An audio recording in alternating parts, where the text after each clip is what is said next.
All right, good morning, everyone. Does everyone have translation? Because unfortunately, I don't speak Arabic. Not yet. I can start, though, if that's okay? Yes, I see nods, so people are fine. First of all, my name is Janneke van der Graaf-Kukler. I'm the Deputy Regional Director for UN Women, based in Cairo, covering the Arab states. I'm very happy and honored to be able to moderate this panel, and thanks again to Dr. Lubna for having this session as well. I started working in the private sector, and I think, being able now to sit on a panel to actually discuss and talk about how the private sector is engaged in implementing the SDGs, SDG 5 in particular, and the women's empowerment principles is very dear to me and close to what I think is foundational towards achieving the SDGs. Before I just remind us a bit about some of the discussion points that we've already had in the last couple of days on women's economic empowerment, I'll quickly introduce you to our panelists, who are really champions of advancing gender equality with. And really, I'm super excited to be able to hear on what actions have been taken. So we have to my left Zainab Haidar, Senior Enterprise Application Consultant for the Elevate Program Kuwait. We have Lulwa Al-Munaifi, Senior Program Management and Reward Specialist, also at Elevate, for the Elevate Program at Kuwait. Welcome. We have Nawal Bouresli, Human Resource Executive, Zain Kuwait. And we're also expecting Her Excellency Sheikha Noura bint Al Khalifa, who will speak to us as the founder of MedPoint Design from the Kingdom of Bahrain. And we're just expecting her to join. So this panel session really is going to be looking at the implementation of the women's empowerment principles and the way that business and the private sector is engaged in implementing the SDGs. As we know, women's economic empowerment and what we have been discussing in the last couple of days is really crucial for the advancement of the economy, but also for the advancement of women and achieving gender equality. There is a large shift in the labor market that we're seeing globally. The advancement of the IT, we talked about the fourth industrial revolution on the first day of the session. And we also spoke about the shift of job creation from the public sector to the private sector, and really the private sector being the motor of economies. And if these private sectors are the motors of the economies, they're also where the jobs are. We spoke about, however, the low level of female labor participation on the market, on the labor market, 20%, we said. And we also spoke about the fact that this 20% was actually stagnant across about 3 decades, meaning that there needs to be some kind of change in the way also that the businesses, which are the motors of the economy and the job creators, need to make the shifts they need to make to attract women in the workforce, and allow women also to attain job satisfaction in the workforce through leadership programs, through mentoring, but also through tackling some of the key challenges that women have in terms of accessing the labor market. And here we're talking about unpaid care, and really being able to identify through time use surveys the amount of time women and men spend on unpaid care, and hence what policies and systems need to put in place to allow women to actually attain job satisfaction, but also leadership posts in the business sector. We know in this region, women perform on average 5 times more unpaid work than men, which means that there needs to be some kind of system that supports women to be able to go to work as other issues that are taken care of, such as childcare or parental leave or other processes. I think our panelist is arriving. Yeah. Please.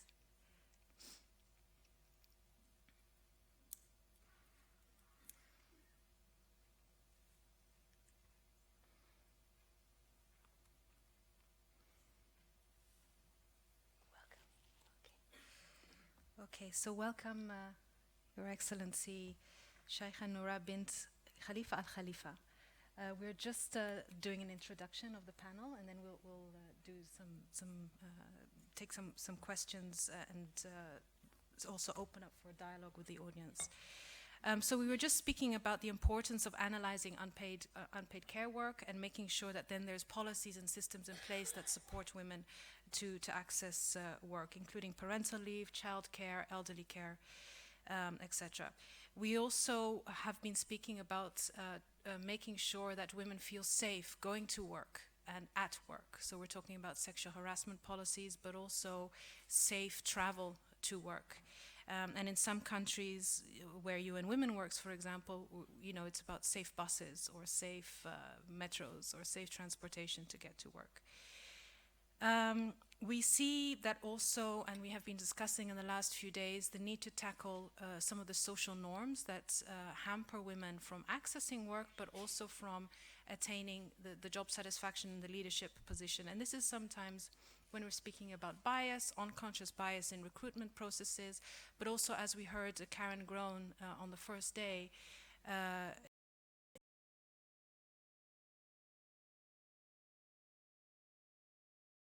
are able to support with confidence women and their wives and their daughters in attaining jobs, but also in entrepreneurship, which often is part of what I guess men are conditioned towards believing, that women, it's better if their wives are at home because this is something that shows that they are able to provide. And I think that change in mindset is also something that needs to be looked at. Anyway, I don't think you want to hear from me. I just thought it would be good to sort of provide some of that reflections that we had on the first day. I'm really excited actually to hear from the panelists on what actually the business sector is doing. So I'd like to start, if that's okay with Your Excellency.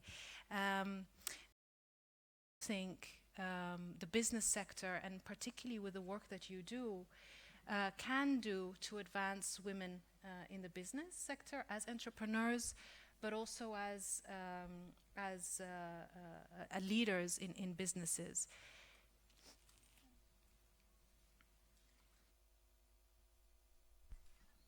السلام عليكم ورحمة الله وبركاته. طبعا أنا أشكر دكتورة لبنى على هذه الاستضافة، وأنا جدا فخورة أني موجودة وفي مثل هذا المؤتمر. بالنسبة لي الموضوع جدا مهم، موضوع العمل بين الجنسين، يعني من المواضيع جدا حساسة اللي في مجتمعاتنا العربية ما يتكلمون فيها كثير، خاصة أن أنا أحد شركاتي علاقات عامة، فكثير من التواصل بين الجنسين بشكل كبير، خاصة من جانب الموظفين وحتى من جانب العملاء نفسهم، يتعاملون بشكل يومي مع أكثر من 10 إلى 20 عميل. فكثير من المواقف اللي تصير معاهم في العمل نفسه. وعادة العنصر النسائي بحكم عاداتنا وتقاليدنا دائما يخافون انهم يتكلمون لو صار اي موقف، بحكم ان والله لو احد من اهلهم لو راحوا وتكلموا مثلا في البيت، ممكن زوجها او والدها بيقولها خلاص ما له داعي ان انت تشتغلين هالشغله، قاعدي في البيت، لان احنا وجودنا اليوم كمرأة خليجية بالاخص اختياري، يعني احنا وجودنا في سوق العمل اختياري وليس اجباري، فبالتالي قوة التحمل والظروف الصعبة اللي المرأة تمر فيها هي اختيارية، فهي تختار إذا حابة تخوض هذه التحدي أو لا.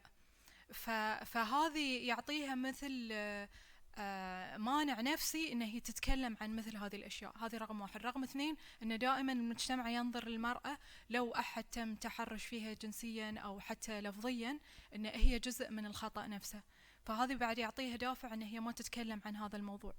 ولكن من جانب تجربتي الشخصية في مجال العلاقات العامة، دائما أنا أنصح البنات اللي معاي 3 خطوات. طبعا احنا عندنا قانون يحمينا، هذا رقم واحد، وطبعا هذا معروف، ولكن تطبيقا للشيء او ان البنت تتكلم هو الشيء النفسي.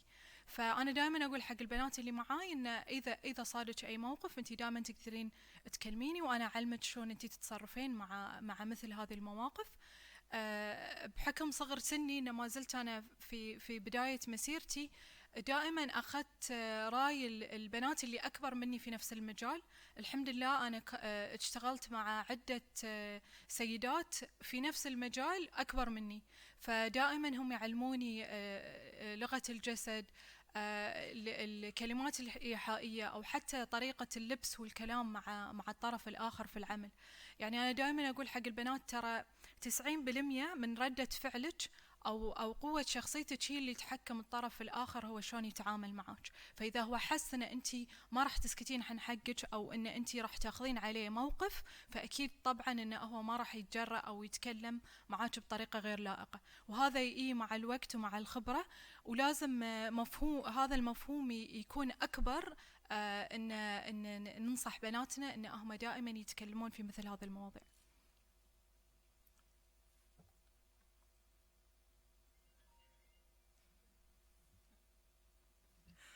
Sorry, translation is slightly later. So anyway, thank you so much for those points. You really pointed out to some of the core issues that women and young women in particular face and still face in terms of accessing the labor market. Can I ask you, Excellency, you have a number of very important businesses. And I know your target group, as far as I have been reading, is women and youth. Could you speak a bit about what exactly you do to actually support women in addressing these points? Very, in terms of mentorship approaches or entrepreneurship training or anything concrete that you're seeing?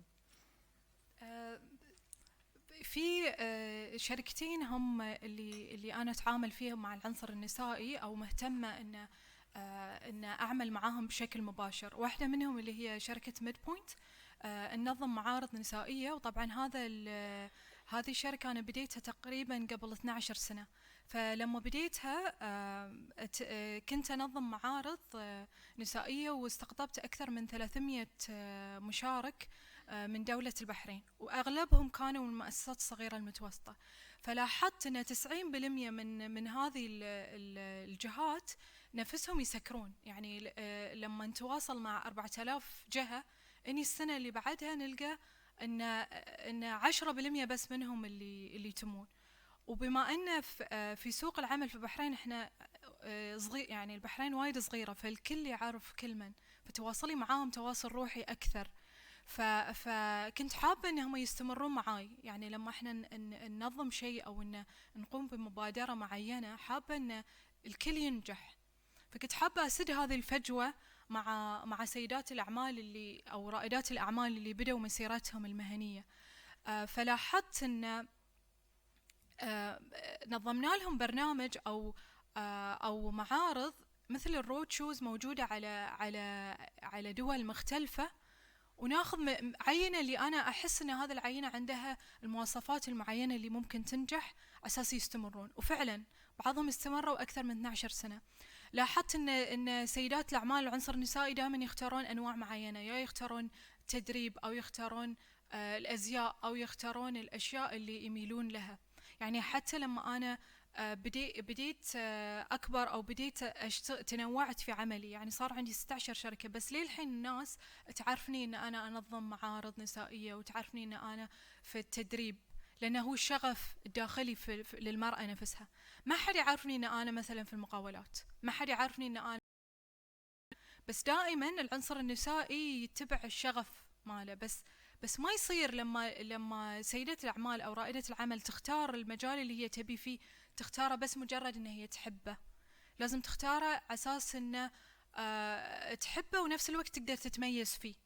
يعني لما احنا نظمنا هالمعارض ما يصير كل هالسيدات الأعمال كلهم مصممات أزياء، يعني في عدد كبير من هذا الشيء وفي تشبع فيه، فممكن هي تدخل في نفس المجال ولكن تتميز في شيء معين مو موجود في سوق العمل. فهذا هو الجانب اللي خلاني أن أنا أعمل مع زميلاتي رائدات الأعمال، وأن نقدر أن احنا نتميز ونحتضن أفكارهم، وأنهم يتطورون مو بس على مستوى مملكة البحرين وإنما على مستوى عالمي. Thank you very much. I think those are really good examples of really being able to support women in entrepreneurship, but also identifying those women that can then really make a difference towards other women in business. So the passion is there, and really that they're incubated in terms of being able to access different types of training to be able to move forward with their businesses.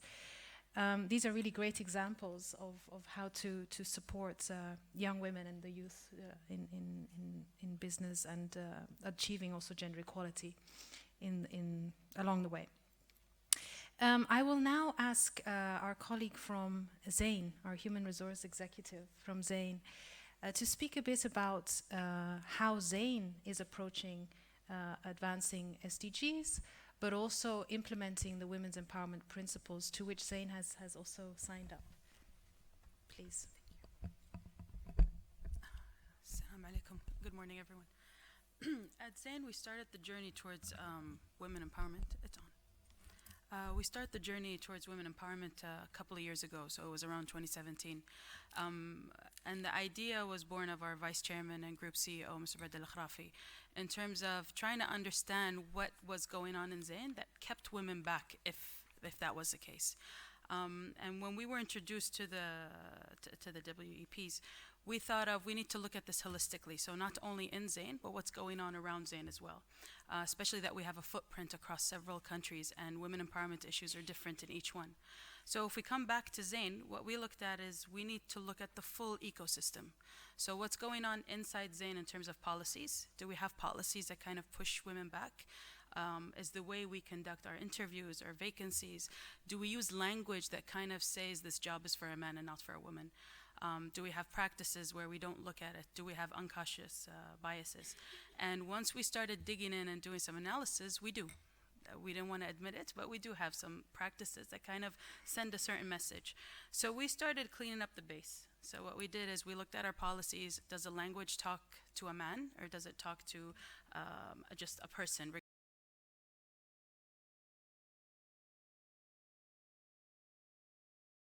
Attributes, or are we looking for behavioral attributes that don't matter if you're a man or a woman? And then once we started cleaning that up, we started looking at our usual practices. So our development tracks, we have accelerated tracks, we have talent pools. Do we have an accurate representation of females in there? Do we ask the right questions that make female feels like they can be part of that? Does this community, which is the case in some of the situations, push for women to work in a certain field but not in another? So are women more inclined to work in HR, finance, PR, marketing, but not inclined to work in technical? The ones that are brave enough to go into technical when everyone tells them it's a man's job, what happens there? Do we actually pull them out and look at who they are? What does their profile look like? So we actually try to make sure that when we had an accelerated track, we did a 50-50. So it was 50 men, 50 women. Same scrutiny, so we did the same screening. We didn't, let go of certain rules because there were women. It was the same. You were picked for the same reason. We just wanted to make sure that we deliberately had an accurate representation. Same thing when we hit the universities for job fairs. We were trying to attract women to come in and also try to figure out why were they not applying. Just to understand if it was something related to our culture or was it something related to the community. So it's what we found is not only shift, and that change of mindset has to happen internally and externally. And like one of the remarks that were said, it's not only a women kind of thing. You need to introduce men into it as well, because they do have certain behaviors that are kind of pushing women away. So we conducted the unconscious bias training.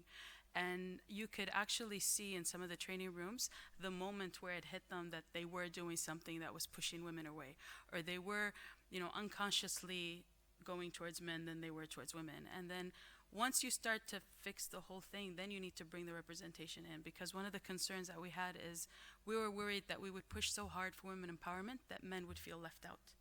And that was one thing we didn't want to do. We wanted to have diversity. We wanted everyone to feel included, regardless of their gender. And that's why when we started the We, it was all women ambassadors. So we had ambassadors from every OPCO, and everyone was working on, what needs change. And the last recent change, which was around 7 or 8 months ago, we've included men. So men have a say, and,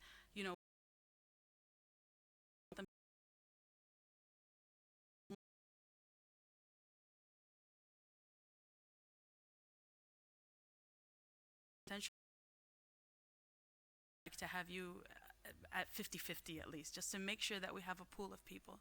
The one concern that we do have today is there will be a gap between the representation and leadership, female leadership, and like 3 to 5 years, because at one point in time, women were not going into the private sector. So right now we have a huge gap between the 0 to 3 year, 5-year employees. So our Zainers are there, and then we have some Zainers that are in the 10 plus. That middle gap is not there. And that's one of the things that right now we're doing further on the accelerated track. So we have super fast tracks, just to make sure that we do have females at one point. We don't want Zainers at one point to fail. There's no one representing my gender in that field. But this is something that, because it went on for a while without being noticed, it's created a problem for us in the future. So unless corporates like us and others don't work at it, you will end up at one point in time where there's not many female representation. Today, luckily in Zain, we're lucky we have around 25% across the leadership layer, so from junior management all the way up to executives, which is good. But if we wait another 4 to 5 years, and if we don't have accelerated tracks, that can drop significantly low to like 12%. So what we're trying to do is make sure that gap doesn't happen, that we actually keep on enriching it, and just make sure that people know, who we are, what we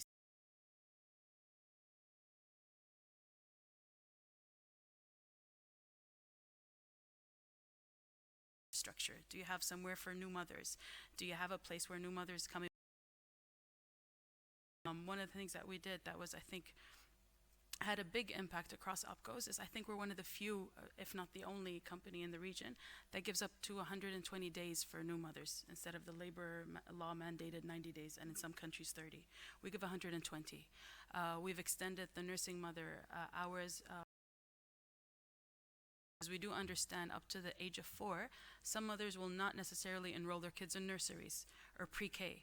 So they need those couple of hours to either drop, a child at a parent's house or at a family member's house, or, just to make sure that we make them feel understood, that although you're new mothers, we do understand, the new responsibility you have. And it's not taken away from their development, it's not taken away from their performance. If any, they're required to do more because they have less hours to do it.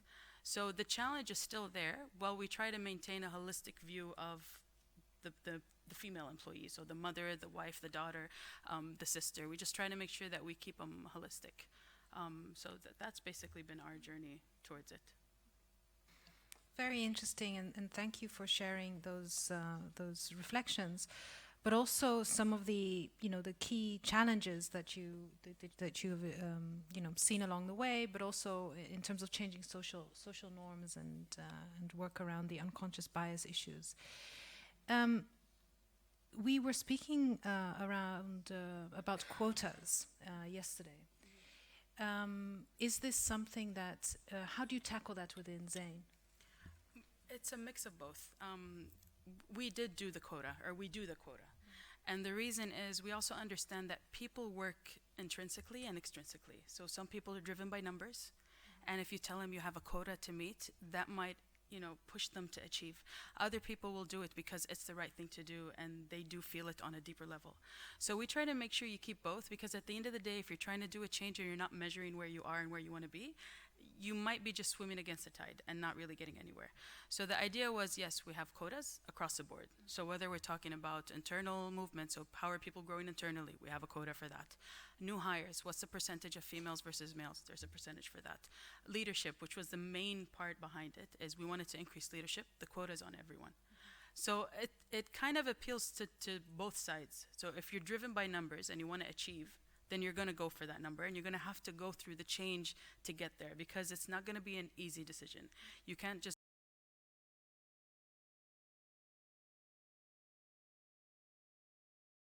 still going to be doing the same thing you usually do. You just have to be more mindful that you have a representation. So we did the mix of both, and I think that's natural in any kind of culture transformation initiative, is you have to have numbers and facts, and you have to do the other things. So we just made sure that it was a holistic view. We're not penalizing if we don't meet the quota, because we do understand in some cases we don't want them promoting or putting people just because they want to meet a quota. Right. We want to make sure you're doing it properly. We do see you going through the process, and if at the end of the day you don't have anyone, that's okay. Right. But at least you're going through it, and at least you're starting to get used to the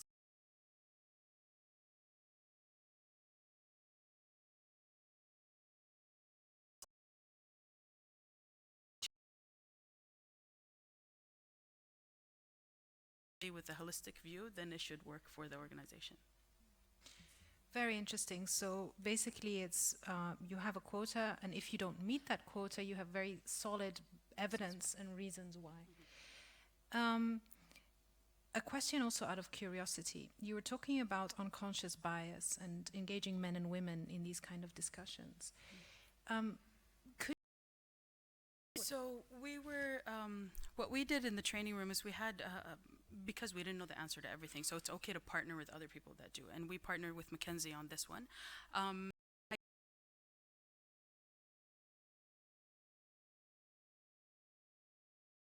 Words that you're pushing out there, and then the way you make certain decisions, and it's very interactive. I mean, there's a lot of planning that happens, there's a lot of teamwork that happens, and then you start to catch yourself doing it. It's because the thing is, you can't just tell them, if you do 1, 2, and 3, then you're being biased.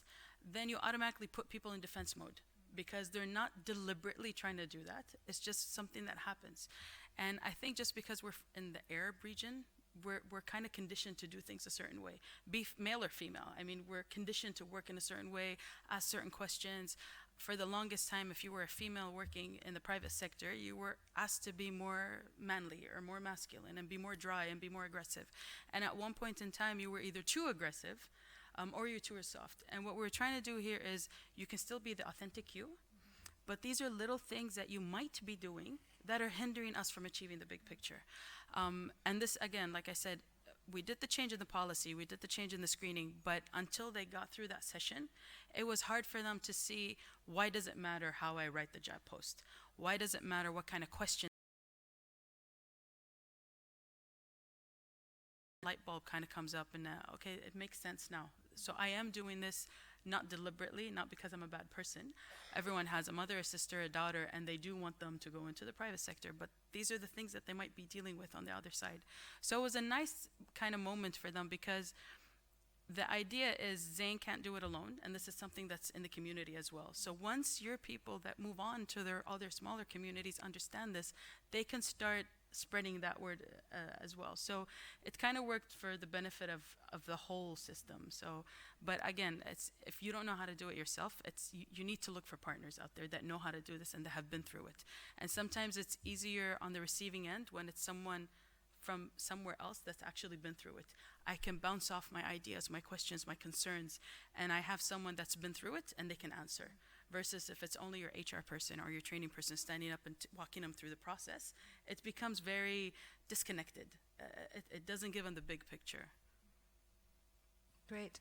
And really important point also, the trickle-down effect, or the external effect that this also has on communities. How have you addressed the issue of harassment in the workplace? Is this something that you tackled? Thankfully, it hasn't been something that we've had to deal with internally amongst the employees, but I think the fact that we did a lot of work when we first became privatized in terms of what are your rights as an employee, regardless of gender. For instance, they know there's a whole team there for whatever type of grievance you have, whether it be behavioral, whether it be, you know, managerial, whatever the issue is. They know there's somewhere to go, and we have zero tolerance for any kind of, I mean, whether it's sexual harassment or it's even, we call it managerial abuse. So even if it's one of those, there's zero tolerance for it. And because there's zero tolerance for it, it kind of becomes a hindrance for those that might. And at the same time, it gives people that do have a grievance the space where they feel safe to come and discuss it. And we're sensitive about it as well, making sure that there's a female representation in that team and male, just in case it becomes awkward. But what we found difficult is, especially for the customer-facing employees, is what's happening on the outside when they talk to them. It's not so much what's on the inside. And in that, I mean, you can't fire a customer. You can't go. So it's just trying to make an employee feel whole, regardless of what's happened externally. But for them to understand that we're there for them, we're going to try to fix the problem. And in most cases, we try to interact with it. But there's only so much you can do when it's from the customer's side. But again, I think that's a community thing. People believe sometimes when they come into a branch, this person is there to serve you. Yes, but to an extent, and within a certain line of respect. And I think, especially in organizations where they have customer-facing employees, it's hard. Whether it be it over the phone in a contact center or in a branch, it's very hard because you're dealing with a magnitude of people and their behaviors and the way they view a job. So it's difficult, but again, I think just making sure that the managers of those functions understand that they're there to support them. HR to understand that there is so much you can do within, you know, your policy. So at least you make sure you have them safe in your environment. That way they can feel more whole when they're facing that externally.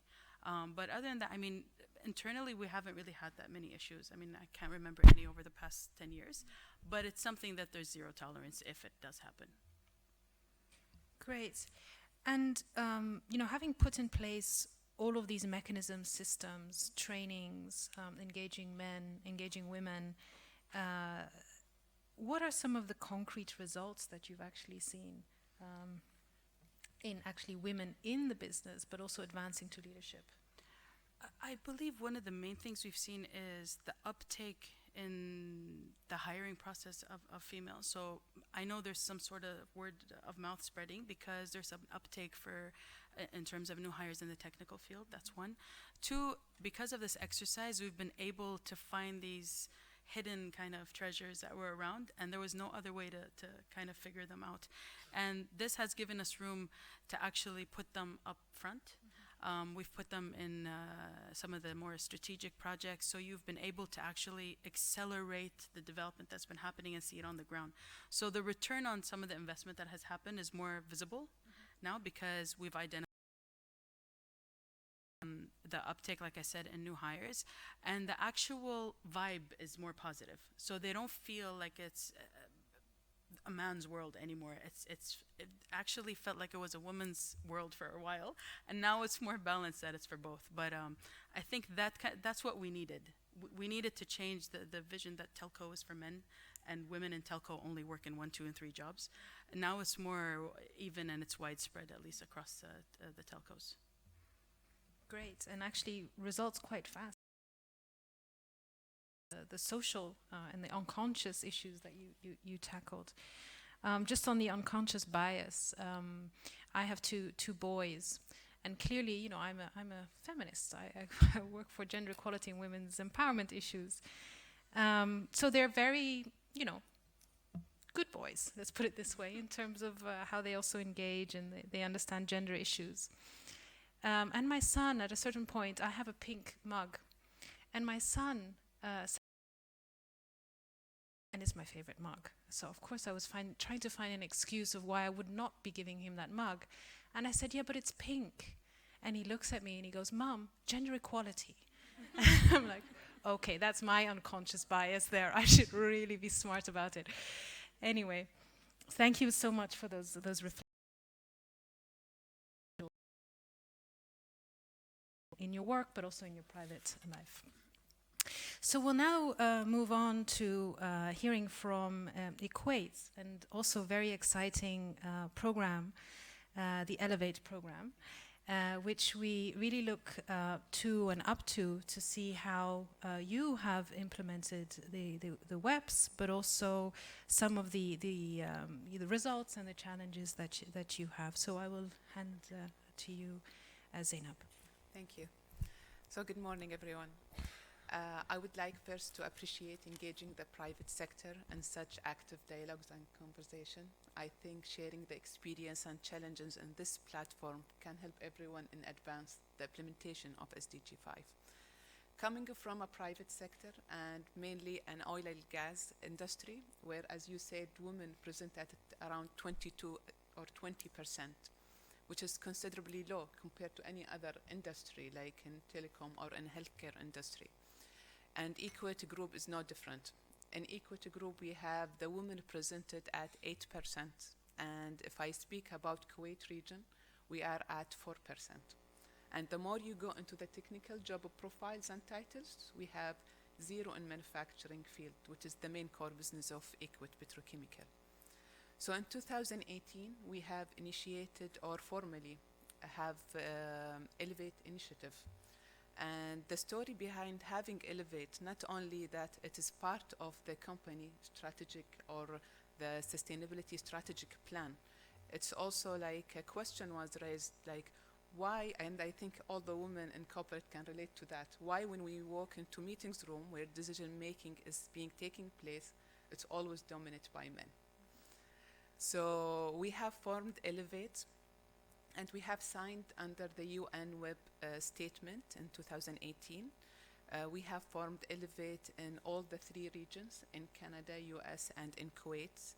And being a global company, we have the 3 chapters, and we have the male advocates part of those chapters, because we believe in the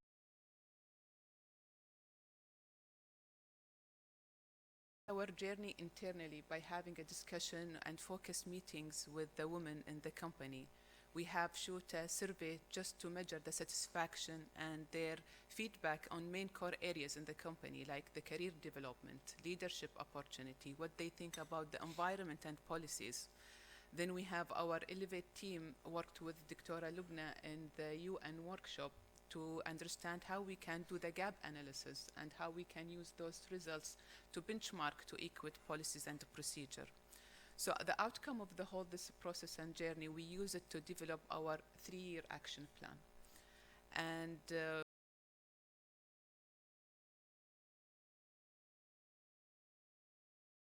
have a different set of priority and focus in all the 3 chapters. And speaking today on behalf of Kuwait Elevate team, I can leave it maybe to Lulwa. She will take you through on how we implemented the Kuwait chapter. Thank you, Zainab. So speaking out of Kuwait chapter Elevate, our 3-year plan is to focus on implementation of the initiatives and programs that supports women empowerment principles, UN women empowerment principles. We had a look into all the principles, and we chose the 4 principles as a high focus. So principle 1, leadership promotes gender equality, where this principle focus more on emotional preparation of the organization. So about the gender equality. So what we do is developing communication plan and support messages about gender equality from the executive and leadership level to all Equity employees. So here I would like to mention that we have 2 female members in Equity Board of Directors, and they are supporting us for Elevate. Also, we are conducting many forums to showcase the women in business lead as role models to inspire Equity female employees and share with them the discussions and the challenges and the ways to overcome them. So now let's move to the principle with let's say more actions, which is the principle number 2. It is about equal opportunity, fairness at the workplace, and diversity. So let me take you back like in history. Last time that we hired production engineers, female production engineers in manufacturing, which is the core business of Equate, was back in 2008, so 11 years ago. So those all female production engineers moved out of manufacturing because of 2 reasons. first reason is the change in labor law because of the, it resulted that there no female works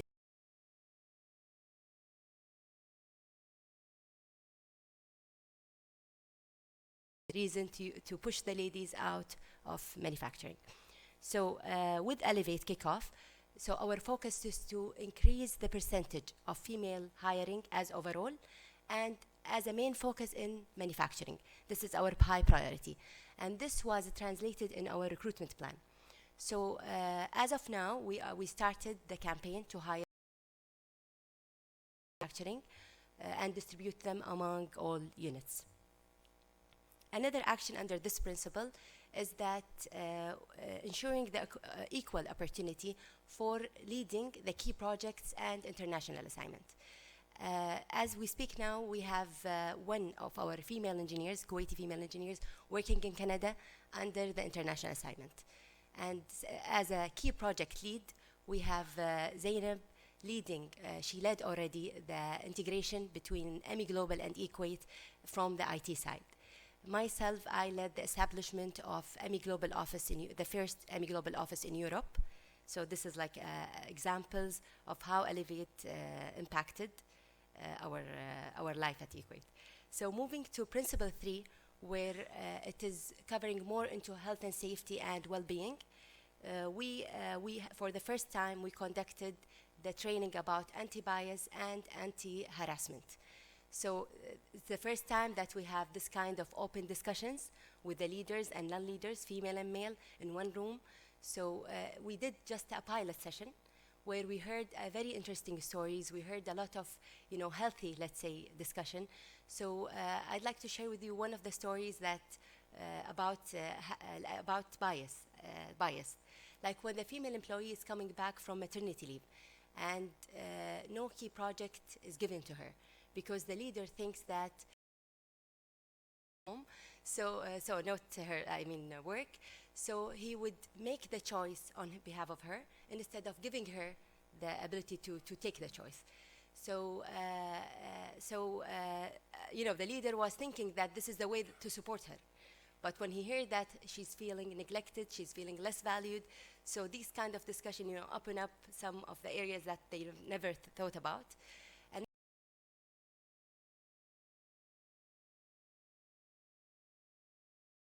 That you lost weight. So he thought that it's a compliment, but she finds it as harassment. So this was the pilot session, and we're gonna roll this out to all the organization, inshallah, beginning of next year. Okay. So we have also under this principle, we have the nursing room, which is, we call it as mommy well-being room. This is the room that the mothers will have their own space, private space, to meet their needs as newly mothers. So last but not least is that the principle 7, which talks more about measuring and publicly report the progress on gender equality. We are committed to share the results or the progress with the management on a quarterly basis and with the UN on annually basis. So this is, as of now, this is the end of our story for the first year of Elevate program at eQuate. Thank you so much, and that's a great story in a year's time. Congratulations. Just a quick question. You were mentioning that, if I understood you correctly, that you're applying this in other regions as well. Do you see similarities or differences, or how is this approached? So we have regular meeting with all the chapters leaders on those regions. So when we were doing the establishment and development of those action plan, so we realized that we have a different focus totally. So in Canada region, like they have a gap in attracting the high schoolers into the STEM programs. So their program is more focused on how they can go into the deeper level to start from the high school to attract people to come more into the STEM program. Where in Kuwait, you have most of the engineering graduates as 70% is women.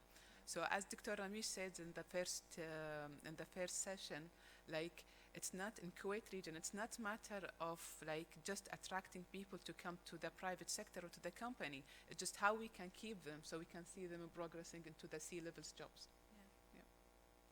That's fascinating. So every region has their own priorities, but every region has their own issues, I guess. Any other things that you note that you would like to share? Maybe on the same note, like in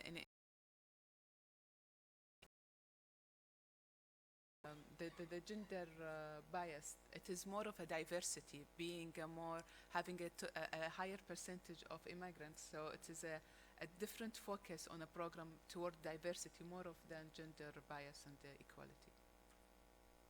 Great, thank you so much. I would actually like to ask another question actually to Her Excellency. And I think it's actually relevant to all of the initiatives. When we talk about business and advancing in your career or a career, but particularly in entrepreneurship, I think one of the main things is networking and social life outside, really to be successful. And the way women network and can network to make a difference is very different. I mean, I've experienced this no matter. I'm in the Arab states. And it's a huge challenge. It's a huge challenge in the public sector, but I assume also more in the private sector where it's your own business that you're trying to establish. Let me just give you an example of where I'm coming from. So I used to work in Vanuatu, which is a tiny little island in the Pacific. And there we were, as UN Women and as other UN agencies, working very much with the public sector to make sure that women would attain leadership positions and access more jobs. And then we said, okay, fine. We then tried to look at the underlying societal issues, but also the networking of women that allows them to make decisions and decisions that are then applied. And basically, in the office, they were taken outside of the office. And they were taken outside of the office in the evenings in places where women did not have access. So we were like, okay, so we have all these programs, but we need to also work on that side. And so I'm wondering if that's something that you also experience or tackle. Actually, in a woman perspective, a woman usually lead by emotional intelligence, which is different than the way that men leads. And it is very powerful rules, but women doesn't know their power. They don't know that this power, which even in Quran we say, Kaid is an emotional intelligence, is that you understand the other people's thinking, the way of thinking, and then act based on emotion and love. And as a matter of networking, women have a very high skill of networking. So in terms of getting networks or getting projects, women have a stronger access to projects than men. It's just the knowledge of unlocking their power. So once the woman knows their power, that they rule by emotion, they will unlock it. There is one thing that I really hate to hear it in every single conference that I attend, talking about women, is that, let's say for example, Sadalurwa, she was saying about the woman that she came from her maternity leave. One of the incidents that happened, one of my team members, she was pregnant 2 years in a row. So the second year, I didn't even say anything. She just came and she resigned. I said, what's wrong? She said, yeah, because you're going to fire me because everyone say that I get pregnant like 2 years in a row. I don't think that you want me. I said, you didn't have the chance to even ask. It's all in her mind. The second thing, she was doing, like, let's say for example, a silly mistake, and when I addressed the mistakes, she would come and say, like, okay, now I had to give extra work to prove to others that I'm working as same as the others. And it's all in her mind. It was the same addressing point as anyone else. And I was saying in my mind that I'm a woman, I can understand the emotional and the things that she's being through the period. Her leader was a man, he would not understand. He would think that she is being sensitive or she need a break. So I think that when the leaders would go and see their followers or someone's working with them, it's them who's projecting how we see them. I never saw that. And I don't think, I work with men as well, I don't think they see that. It's the employee who's projecting. When let's say, for example, when she was saying when they choose, they don't choose based on the gender, they choose based on the qualifications and the job responsibility that they will fill. It has nothing to do with the gender, especially in our time in GCC. We don't have this problem. I think it's more of the person itself, how they address themselves. And this is how some women reach very high because they're not being sensitive. And I noticed one thing. Some of the men that I have, when I give them a warning letter, for example, they said, I don't deserve that. But when a woman, I give her a warning letter, she would make a drama and a big scene about it. She would never come to me and said, I don't deserve this. Never. She would always want to give 100% perfections of whatever she do. But when a man come, he would show you that he run the world. So no, okay, you give me that, but I don't deserve it.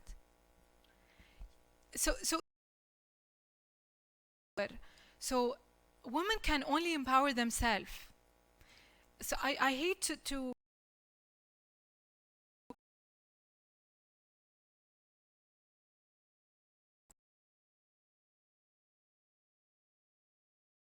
I don't think that. The girls who work with me, that they projected it, it's all in their mind. This is the thing. And why I'm saying it, because as a leadership circuit member on UNICEF, I work in a refugees camp, and I am supporting education solution system for women underage getting early marriages, 12 to 13 years old girls getting married, and there is 2 to 3 delivery each single day. They don't get their education. Last generation, 6 years of not receiving any educational. So there, I would say, they need empowerment.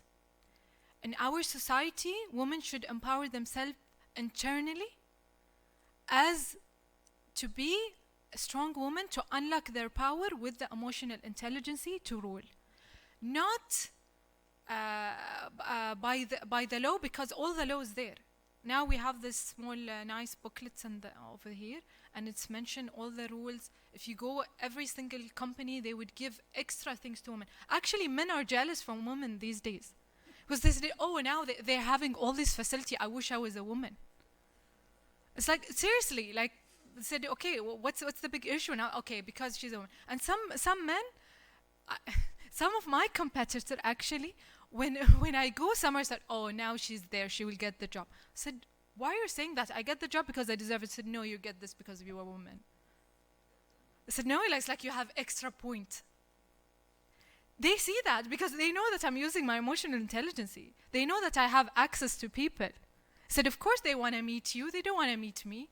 You're like a beautiful woman entering a meeting room. They will give you a time.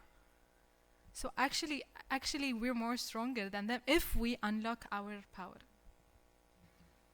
Yeah, that's a really great point. But also, I mean, you point to a number of key issues that it's very contextual.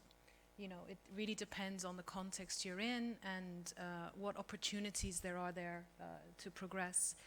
But unlocking that power and that individual power of women also is something I think is addressed through the programs that you mentioned in terms of mentoring women in this area, but also tackling some of the unconscious bias and some of the concerns, you know, that you raised as well in terms of not seeing this as a competition, but rather as something that is good for the business, but also for society at large. And it's really interesting, this point about unlocking the power. I'm actually reading a book called, I think the correct title is Good Girls Will Not Get the Corner Office, or the large office, or something like that. But it speaks actually exactly to this point about how as girls or as women, we're sort of socialized to be good in everything and to do everything well, but also not to ask. And very simply, to be humble and not to ask too much. And I think this is, just reflecting also, I think this is in most cultures I've worked in, and also in mine, this is true. This is something that we're sort of socialized to be.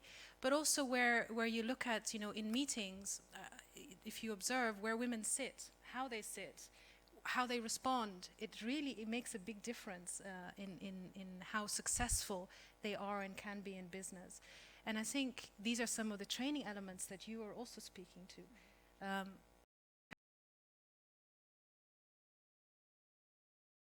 When we were working on the accelerated track, what we did is we created a program along with a certain business school where we called it the centered leader. And the idea was to actually give the female leaders some, I want to say, pain points that are actually holding them back. So that be the language that they might be using, the body language that they're actually using, the fear of rejection. So you ask and they reject you.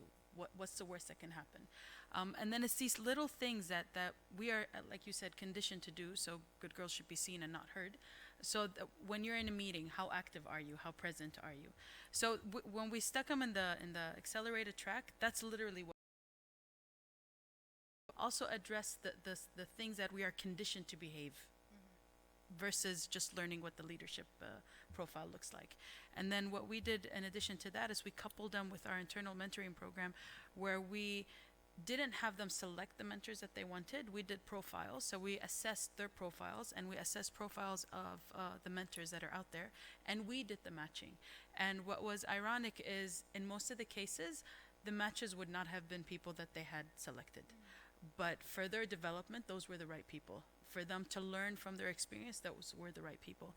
And we just made sure that those meetings happened. And in a lot of the cases, especially with the centered leaders, they asked for the meeting. When they didn't get a reply, they never asked again. And they didn't get a reply not because it was rejected, this person was on leave, this person was busy during, budget week, or what have you. But on the other side, the accelerated track that had the gentleman in, when they didn't get a reply, they visited the office. When they get a reply, they visited so they actually pursued it more actively. So we had to make sure that they were aware that these are things that you are doing that are keeping you from actually getting what you need. And it's a painful process for them to go to, because they have to unlearn and learn, versus the men always feel like they're just adding on to their profile. The females feel like, I need to, but I don't know how to do that. So she needs to unlearn a few things to learn some other things. And self-awareness is different for everyone. Some people are super high on their self-awareness, which can be detrimental for them. And some are very unaware. So just trying to make sure that they keep a balance and that they don't need to be someone else. That's another thing. Just making sure that they can be the authentic them while they lead. So we don't all. No, we will all look. I will look like Nawal. You will look like Jenny. Everyone's going to look like who they are, and we will lead in under the same principles, but we're going to lead our way. Yeah. So that made them feel a bit more comfortable. But it took a few months down the program for them to actually understand that it's me. I just have to bring myself to the table and actually, in some cases, take what you need versus only asking for it and waiting for a response. So, yeah. Thank you. Did you have any reflections on this? Actually, in Equate, we don't have such one program that's only for female development. We have for Equate development, for all employees, and we made sure that there is the fair representation of the female employees inside that captain program. We call it as captain program. So here where we start, it's just started. So at the beginning, it's all about the model about lead yourself. So it has the part of communication. It has part of the how you hold your emotional how you control yourself, emotionally with the leader and with yourself. Then you then lead the team, and then you go for leading the organization. So it's a 2 years program. So we just started for the Lead Yourself now. Yeah, thank you. Great. Thank you. I actually wanted to open up now to have a dialogue with the audience. Do you have any questions for the panelists? Yes, Dr. Lubna. No, I mean, go ahead, and then I'll move to Dr. Kafagi. Do we have a mic?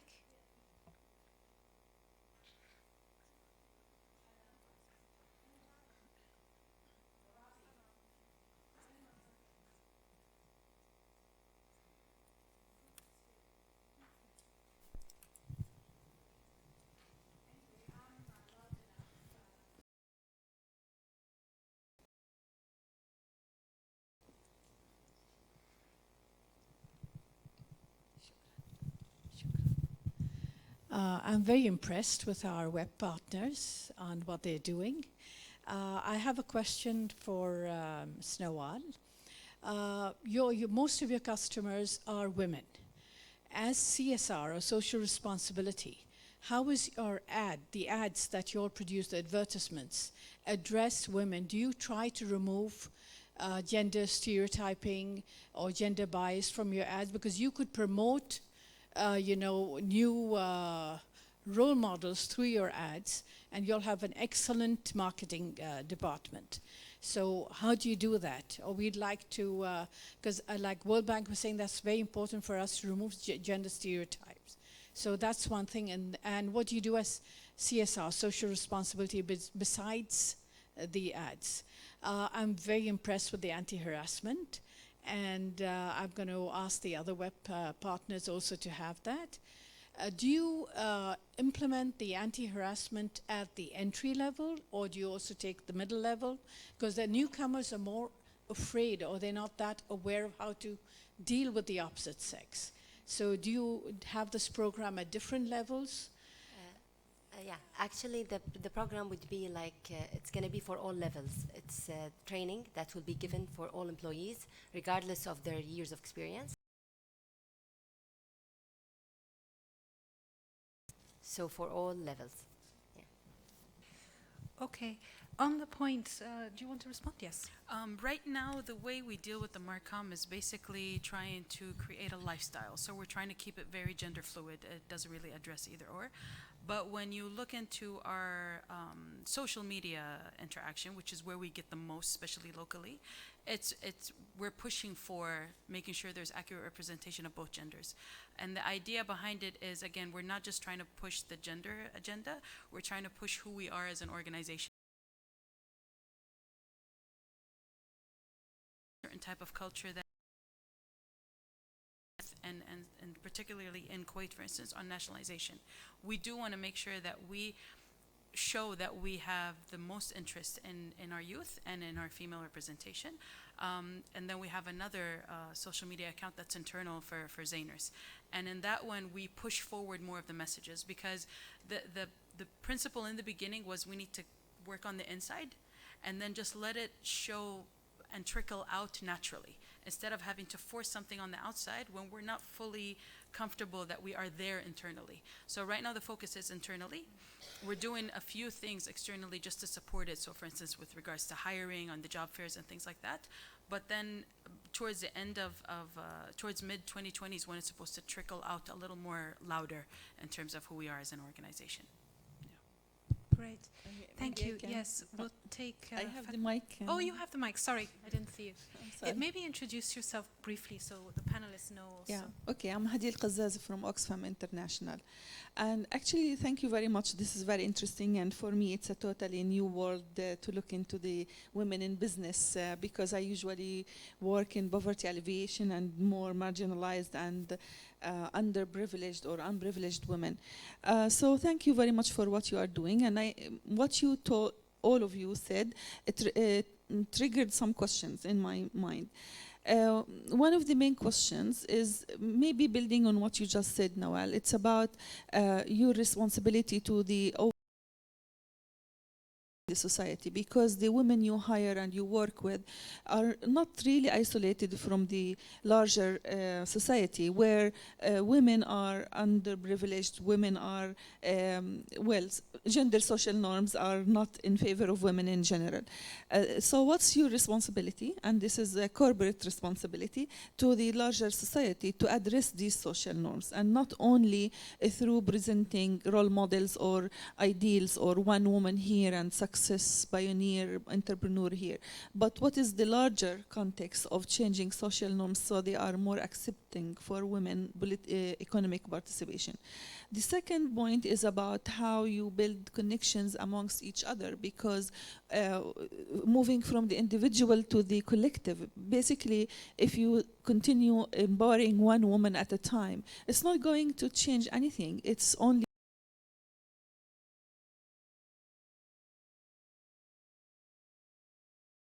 the MENA region maybe, or across the Kuwait at least. Third, what is your social corporate responsibility to the unprivileged women?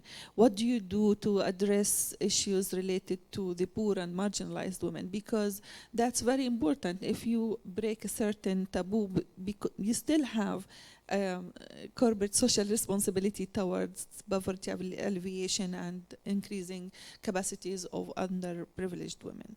These are my questions. Thanks. Thank you, and they're fairly big questions, so I'd like to ask the panelists actually if you know, to respond, but I'll start with you. When it comes to corporate social responsibility, we're very, I want to say, committed to the communities that we serve in. And when I say committed, the commitment is there across the board. So be it in Kuwait, Saudi, Iraq, Sudan, South Sudan, Jordan, it's the same across the board. And women have different issue in each of the countries. So for instance, in Kuwait, our commitment is towards trying to get the females to work in the private sector. Poverty is something we deal with corporate communications, and that's addressed ongoing. I mean, whether it's with regards to giving students chances to work in the organization for internship, paid internship or not, giving opportunities to go and support. Those are things that we do normally, but under women empowerment, like I said, we're trying to focus internally first, because once you have given the principle of what does it mean to empower a female, and she knows she owns her future, that has a spill effect. So whether it's the female in the organization or the male, he does have a larger circle of influence on the outside. Every female has a larger circle of influence on the outside. And we also know we can't reach everyone. So, I mean, I see behind you Basma Gassar, and we do interact. And this is because we want to spread it out. So it's not only about Zain. It's not going to be any good if only Zain has proper female representation, and it's not the same across the board. Because when we come back to trying to have the networking, yes, we're not good at networking. You have certain things that are also labeled with male labels. So for instance, you'll have functional duwaniya. That's a male label for something that's supposed to be driven for everyone. So there's certain things that still happen, and if we're there, I mean, I'm one of the people that if I walk into a room, I will not talk unless spoken to. But that's something that it's genuinely me. I need to deliberately know that I am there to kind of network, build relationships, but it's not easy. So it's things like this where when we interact with other forums that make it comfortable for you to interact, then that starts to spill out. But in terms of mixing the two, yes. I mean, if I go and talk to Iraq's women empowerment initiatives are very different. Their issues are not internally. Their issues are around supporting the females that are in the country. So they have a whole set of initiatives and action plans that are nowhere related to what we're doing, because their issues are different. If you go to Sudan, in Sudan, it's an actual, I mean, almost an argument to have a female work in the private sector, because she's going against family rules, husband, father, brother, community. So that's a different set of problems. Versus with us, I mean, in most cases, if you want to work in the private sector, you're rarely ever going to be told, no, you can't. That's going to be very rare. Especially in Kuwait, you're free to work wherever. So the dynamics are different in everyone. Social responsibility is not separated, so we do deal with both. But again, there's different emphasis. So for us, emphasis has been on youth and women. But youth is taking the more emphasis because today, at least we believe for Kuwait, this is what we need to focus on to have a sustainable kind of resource moving forward. We need to make sure that we invigorate them. And that doesn't mean they only work in the private sector. We have programs where we're looking at their innovative approaches. So we have things like Zaniac. We have things where we're trying to get out the entrepreneurs out there. So we have the Zain. So we're supporting them in every field, although it doesn't necessarily pour into Zain. We don't get much out of it, except for the fact that we support the community that we serve. So social responsibility is something that's ongoing, so it's not only tied to this, and it's something that we work hand in hand with corporate comms on it. Great. Also want to speak to this, or? Maybe if I can comment on the network side. So it's not set yet as or executed in the last year, but it's in the agenda of our communication plan. Like, since the oil and gas industry has a different issues, so Equate Elevate team will lead a discussion among the same industries, like K companies or the other private sector, to discuss and understand the challenges on those in those areas. Since the K company like advanced Equate in hiring the women and having them in a different technical position. So we started in a lower level, as Dulwa has said, where we have the mini forum internally inside Equate. So we will maybe next year in the agenda we will expand it to have it among our partnership and other stakeholders. So yeah, contextualized step by step, but really making to any of the issues that were raised? No, you already addressed them before. Okay. Fatima, she had her hand up. The lady. The mic is here. Oh, the mic is here. Oh, she had her hand up like forever. Anyway, so next would be, I think, that row. Yeah. Okay. Okay, Asrar Mohammed from Equate. I just have a question to Nawal from Zain. You've mentioned something about the Accelerate program for female leadership, and I just wanted you to talk more about, did this create sensitivity among the male employees when you launched such a program? Would they feel that they are being discriminated against for not being females, not getting this opportunity to accelerate to leadership? Thank you. Great question. So Accelerated Track was there to begin with, and we do deal with a certain business school. So what happened is, in the pool of 8 people that were on that accelerated program, there were only 2 females, and there were 6 guys. And then in the process of when we started the We ambassadors, and then we started to do a little bit of assessments here and there, we found that the 2 females that were there felt ill-represented because they couldn't be part of the gang as much. So the gentleman ended up building a very strong camaraderie even before they started the program. And then we wanted to be more deliberate about, we need to have more females in there, and just to make sure that we're picking from across the board in terms of the organization. So we did a further drill down assessment, and we started to pick more to add them there. So when we started looking, we ended up with 5 and 6. Both programs, they were all supposedly going to go on one program. But then after doing the assessments, we felt that there was one aspect that this one program wouldn't cover. And we wanted them to build a camaraderie together the same way the gentlemen were able to. And they were able to do it because of Duania, because of meeting after work, because of doing what have you. These ladies weren't. And what we noticed is when the gentlemen, you put 5 in one room, they build rapport super fast. You put the 5 females in one room, the only way it starts to build rapport is if we've interacted on a project. They stay separated. So we looked for a program in a business school that would actually tackle this, and we found a business school that deals with women empowerment accelerated programs. So when we brought them there, we made sure outline was the same. The only difference is when they're doing their inner search, so they're self-aware, they're leading with presence and all that, there was emphasis on the fact that you are a female. So how do I address the things that hold you back because of that? With the gentlemen, it was a lot easier. Their emphasis took 2 days, and they felt like they could hit the ball. The ladies took a little longer, just because they couldn't build that rapport as fast as the gentlemen did. So that's why we had both of them there. And it actually turned into a small kind of competition when they went into the programs, into the actual projects. Because as part of the program, they need to work on one of the strategic projects that we have, and we mixed them up. So we didn't necessarily have the 2 women together or whatever, so they were mixed. And it started to give them an edge because they felt they knew more. And when you're on the outside looking in, you don't feel that they feel that they're more. Now they look more equal. But the females felt a lot more empowered because they felt they knew themselves better than they did before that. And they had a better support system. But we were, I mean, even in terms of training programs, we had some training programs that the initial plan was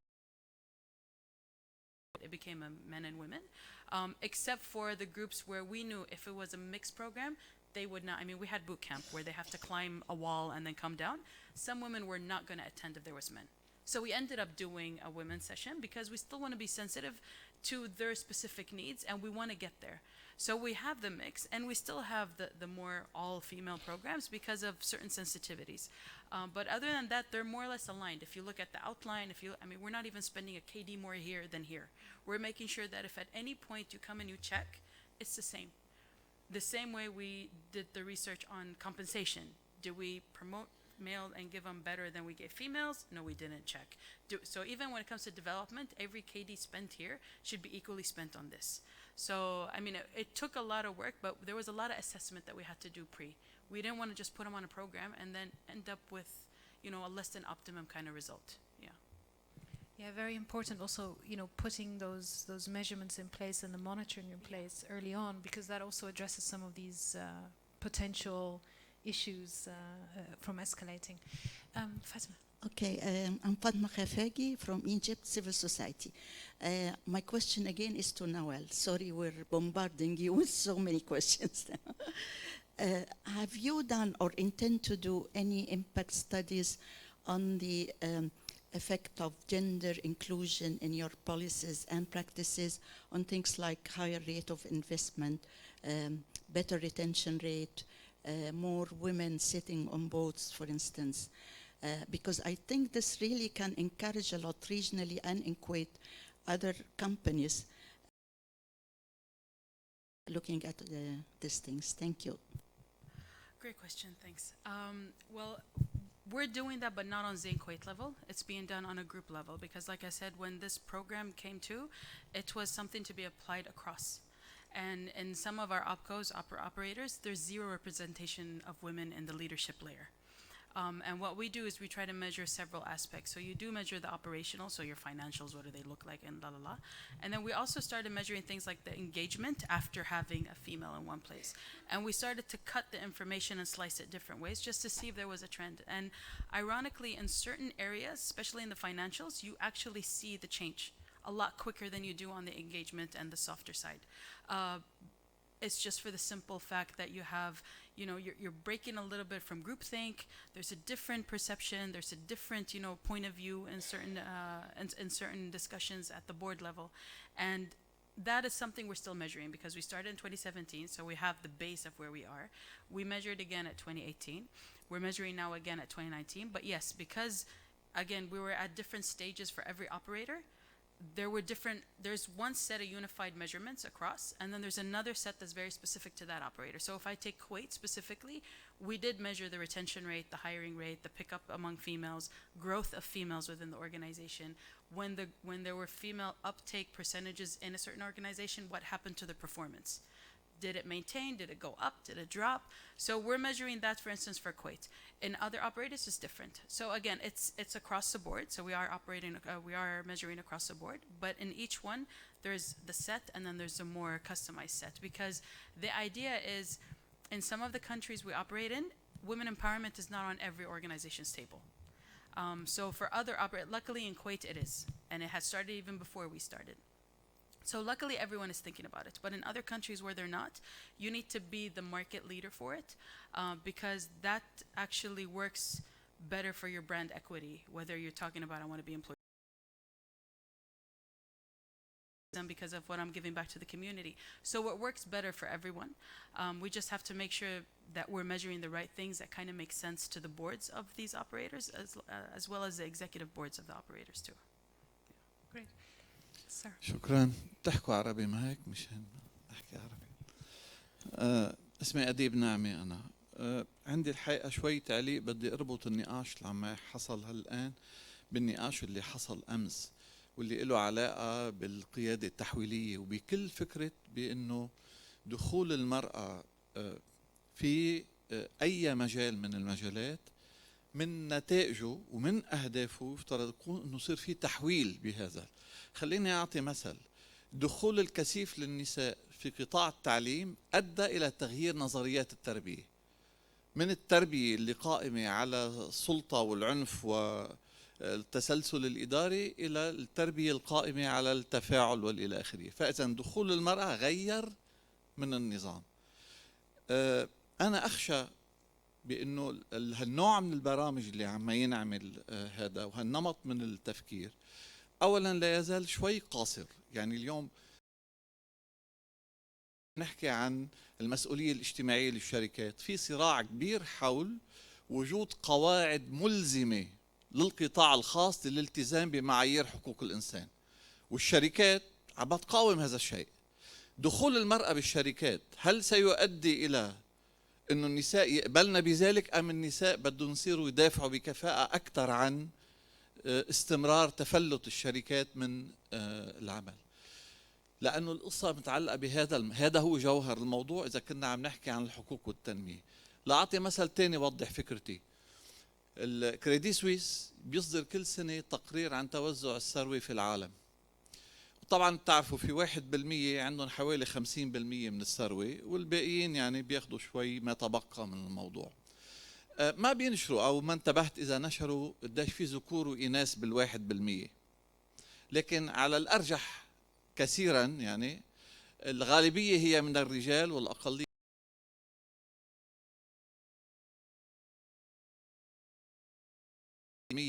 من الرجال مقابل 50%، يعني زيادة حصة النساء إلى المناصفة في رأس الثروة.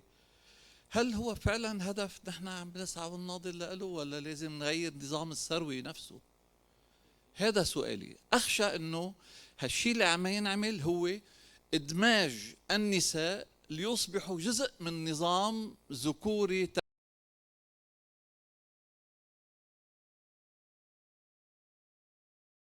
الشركات أو ببعض القطاعات. هي إشكالية. يعني على الأقل فكرة عم أطرحها للتفكير أنا لنروح أبعد شوي من هذا الموضوع. Okay, I have to sincerely apologize because I didn't get what you were saying, but I'm sure you did. So if you can respond. But can I ask whoever is translating to speak louder, because this is really soft. I just don't understand what she's saying. Yeah. I can answer it only on يعني نيابة عن زين المجموعة. بالنسبة لحقوق الإنسان هذا لازم يكون يعني belief واعتقاد. Oh no, it is. Yeah, the mic is for working. Okay. So back again. It's a principle لازم يؤمن فيه مجلس الإدارة لكل شركة. فمن يصير في إمام من مجلس الإدارة وهو نازل، بغض النظر سواء كان رجل أو امرأة في كرسي اتخاذ القرار، راح يصير في تغيير. يعني أنا أدري من ناحية زين لما بلشنا نطالع العقود حتى للفندرز اللي نتعامل وياهم، الشركات اللي نتعامل وياهم، من شركات التنظيف، شركات الأبراج، شركات أيا كانت الشركة، بلشنا نحط بنود تحت عقودهم تتكلم عن حقوق الإنسان، عن الرواتب وشون قاعد تدفعها، المعاملة شون قاعد تصير، البيئة اللي قاعد يشتغل فيها. فهي ما راح تكون عصا سحرية تحل المشكلة، بس هذه ما لها، أو على الأقل عندنا ما كان لها دخل مباشر في إن احنا ندخل النساء في الصورة. النساء موجودين جزء من المجتمع، وهم طاقة احنا ما استنفذناها ولا دخلنا فيها، فهي المفروض يكون لها representation واضح في مجال العمل. بالنسبة لحقوق الإنسان من ضمنها المرأة لازم تؤخذ هما في الاعتبار في كل تعاملاتنا. فأنا أدري مثلا هما من زين الكويت for instance في فترة من الفترات صارت في مشاكل على عقود شركات التنظيف، ما كانوا يدفعون رواتب، ما كانوا يخلونهم بالثلاث 4 أشهر، مع أنهم قاعدين يأخذون مبالغهم كاملة من اللي يتعاملون وياه مثلا إحنا. لحظة اللي إحنا سمعنا بهذا الخبر كزين، بدون ما يكون علينا التزام قانوني، بدون ما يكون علينا التزام من الحكومة، وقفنا عقدهم، ما قمنا ندفع إلى اليوم، ندفع بعد ما يثبتون لنا أنهم حولوا الرواتب. مع هذا لما ثانية غيرنا الريت اللي احنا نعطيه على اساس انهم يعطونهم رواتب اعلى، زي ما راح تقدر تحل مشاكل كل العاملين بالمنطقة. بس اذا كل شركة بلشت تتعامل وياهم على انهم يعني هم امتداد لمواردي، سواء هم على رواتبي أو على رواتب شركة ثانية هم امتداد. فالمعاملة اللي أنا أعامل فيها موظفيني أطالع الفندرز الإيكو سيستم الكامل مالي. we believe إذا صار في females زيادة أنا أتوقع يكون أفضل، راح يكون أحسن، لأن الانديكيشن البسيط اللي موجود يوحي بهالشيء. مع الأخذ باعتبار أن احنا لما قرار أن احنا نوقف البيمنت مال الشركة مالت التنظيف كان رجل اللي خذ القرار، والله يذكره بالخير خالد العمر هو اللي خذ القرار، قال ما ياخذون ولا فلس لين موظفينهم ياخذون، ووقفنا دفعاتهم لين تأكدنا ان كلهم خذوا رواتبهم. ولليوم هذا بروسس واقف، الاوت سورس ياخذ راتبه انا امشي لك دفعتك بالضبط، ما ياخذ راتبه ما في. الرواتب مو في السلم المقبول في السوق then you're not going to be a preferred vendor، وهو مو الافضل انه دائما يكون ارخص، المفروض انه يكون صحيح. فاعتقد هذه ممارسات يعني اولا الشركه لازم من ضمن الثقافه المؤسسيه ان هي تنظر لها، وفوق هذا يعني ما راح يضر اذا الحكومه حطت التزامات معينه عليهم. فلما اصير انا abuser of human rights والحكومه تطالعني بطريقه معينه وحاطه علي قواعد، والشركات اللي انا اتعامل وياها تحط علي، انا اتوقع ما راح يكون مفر الا ان انا اعدل اموري في العمل او ان انا اطلع من السوق. ف unless it comes from both ways I don't think it's all women or men. Okay, you wanted to, please go ahead, Excellency. أنا بس بضيف على الشق الثاني من السؤال اللي سأله بالنسبة حق إن 1% هم رجال. للسؤال اللي سألته، السبب الرئيسي اللي يخلي الرجال هم يعني أو الشريحة 1% هم من الرجال هو لأن المرأة في قيادتها دائما تعتمد على المشورة، ودائما يكون في عطاء. يعني لما هي تبتدي تاخذ شيء من السوق فتلقاها دائما هي تساهم في social contribution في الأعمال التطوعية أو في غيره. فهذا السبب اللي يخلي الفرق بين المرأة والرجل. فتلقى الرجل دائما في قيادته يعتمد على اتخاذ القرارات لوحده، ولكن المرأة في قيادتها دائما تتخذ قراراتها كمشورة، ودائما تحب ان هي تقسم الأعمال اللي تيها أو الرزق اللي يجيها مع مجموعة من الناس. والرجل يحب انه يتخذ قراراته لوحده، ويحب انه اللي معاه.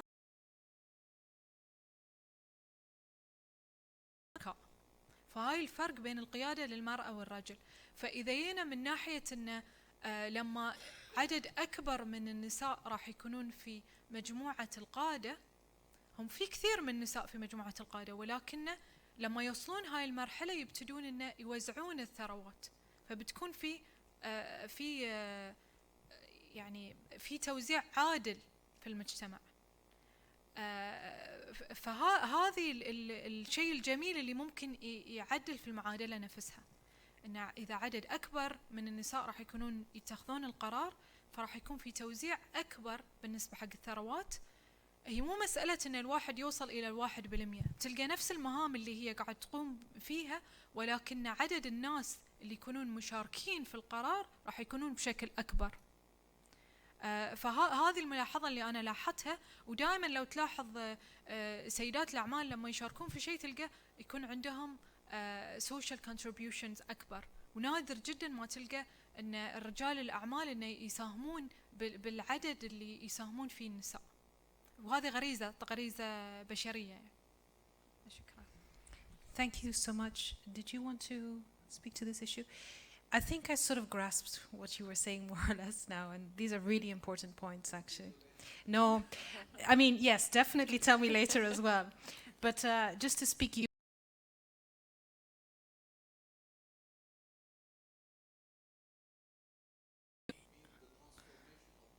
of the whole world, yes.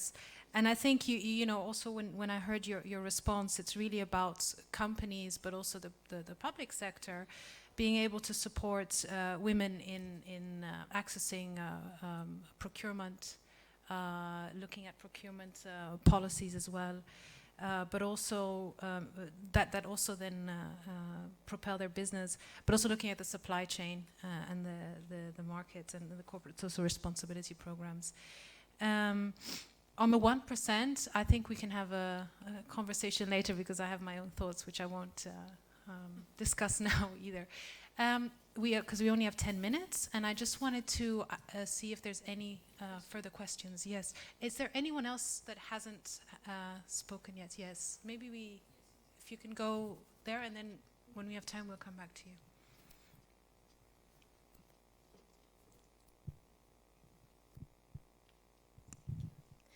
Hi. First of all, thank you for including this in the 3-day conference. This is a very important topic that I think affects a lot of us who work in the private sector, especially here or anywhere. I wanted to hear more about how you include men in the conversation. You mentioned a little bit about how they're included in the Accelerate program, but do any of you have a male champion program? Because what I see in my own organization is that when you introduce quotas, you introduce that lashback from men to say, she's the token woman who got appointed to this senior management or executive role, and it's really infuriating, and it's kind of, it has the reverse effect for us. Thank you. Sorry, Lina Al-Qadoumi. From Al-Ghanim Industries. Okay. Can I ask maybe, would you like to respond to that also to give you a bit of a break? Okay, so yeah, as part of Elevator program, we have male advocates. So once we kicked off the Elevator program, after we sit and discuss the internal discussion and the results that we have, we felt it's necessary to have a male advocate as part of those chapters. In all different level, like from a senior management to a leadership to a board member, to accelerate the process of decision making. So instead of having those discussions between the women in a closed room, it's better to have an inclusive process of the male advocates in the process. So whenever we discuss some ideas, they can just take it from their perspective as a male. Since we are in a manufacturing industry, we need to hear from the other parts. So yeah, we have a male advocates as part of the chapters. Did you want to add to this? No?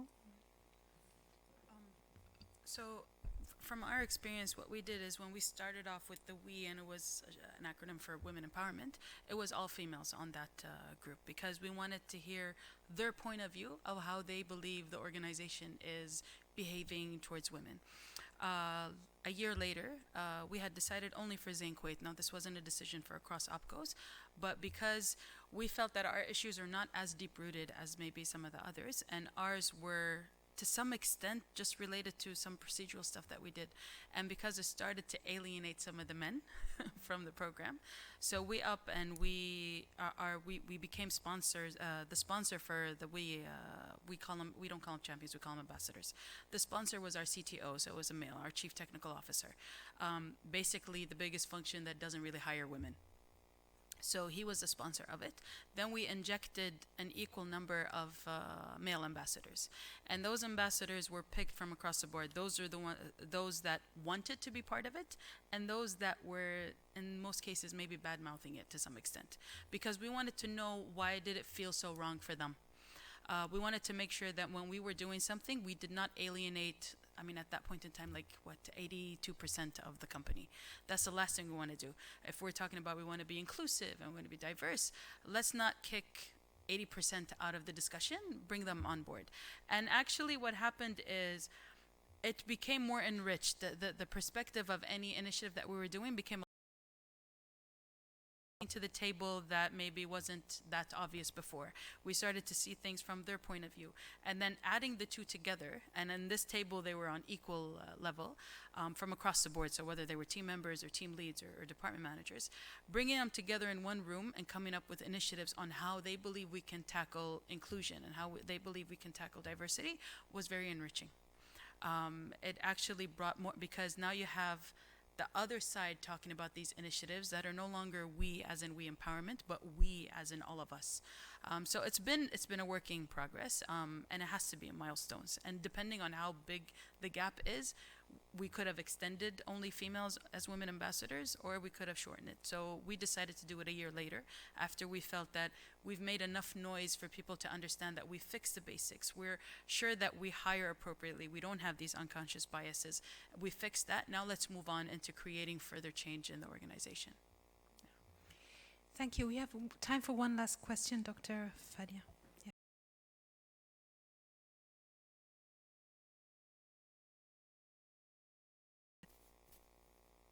Sector, we deal with of capitals, and we have senior staff members and junior, etc.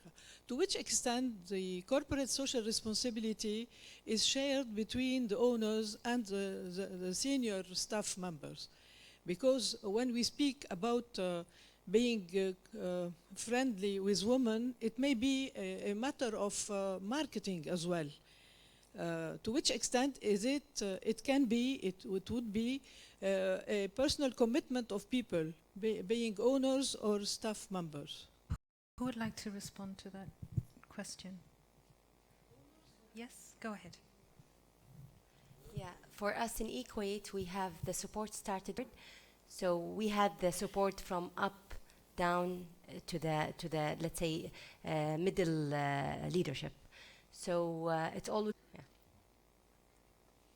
no.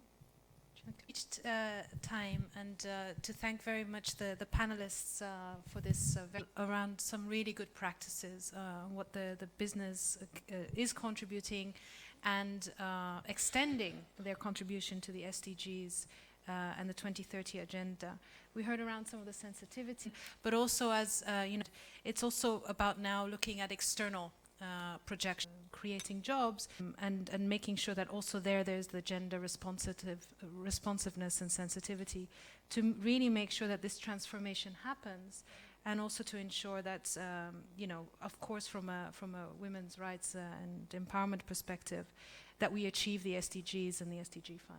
Again, thank you so much, Dr. Lubna. Thank you. And I just want to thank. أنا يعني ودي أشكر الشركتين، لأن فعلا رئيس التنفيذي لإيكويت كان في الافتتاح، أيضا رئيس التنفيذي إيمان روضان كانت بالجلسة أمس. هذا معناته إيمانهم في قيادة المرأة، إيمانهم في التنمية المستدامة. فأعتقد أنتم قدوة، واعتقد ايضا نوره وجودك وسفرك عندنا يعني المراه القياديه في القطاع الخاص. فعندنا القطاع الخاص جدا ناشط وما نستغني، لان انتم القطاع اللي راح تغيرون المجتمع. شكرا.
لو سمحتوا راح نبتدي بعد 40 دقيقة، نص ساعة سوري، بعد نص ساعة راح نبتدي الجلسة الأخيرة.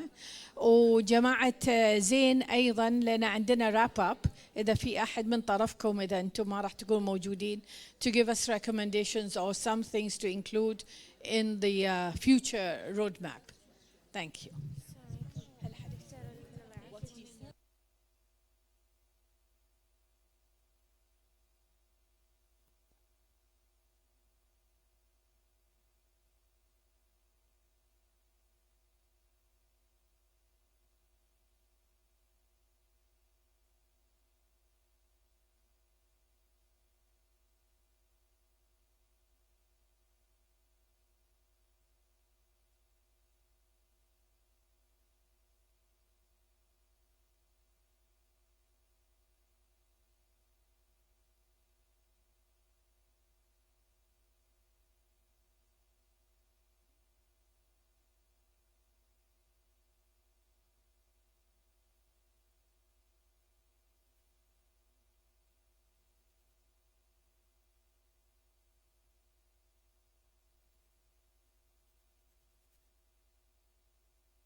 Good afternoon. My name is Jailan El-Misiri. I am the Deputy UN Women Country Representative based in Egypt. It's a pleasure and an honor to participate in this important and very substantive conference. This session I think will be very important and complements the rest of the sessions that were covered in the past couple of days. That is a key enabler and accelerator to achieving gender equality, formal access and usage of formal financial products and services, be that savings, be that credit, insurance. And I think it's important to highlight that women have proven to be loyal and strong customers. They have a very good track record in terms of loan repayments. And they have been key enablers to achieving economic prosperity. Yet the gap in terms of access to finance, formal financial services, the gender gap is quite large. So according to the latest Findex report, globally about 1.7 billion adults remain unbanked. That is without an account at a financial institution or through mobile money providers. Most of the 1.7 billion adults are in developing countries. 56% of all unbanked adults are women.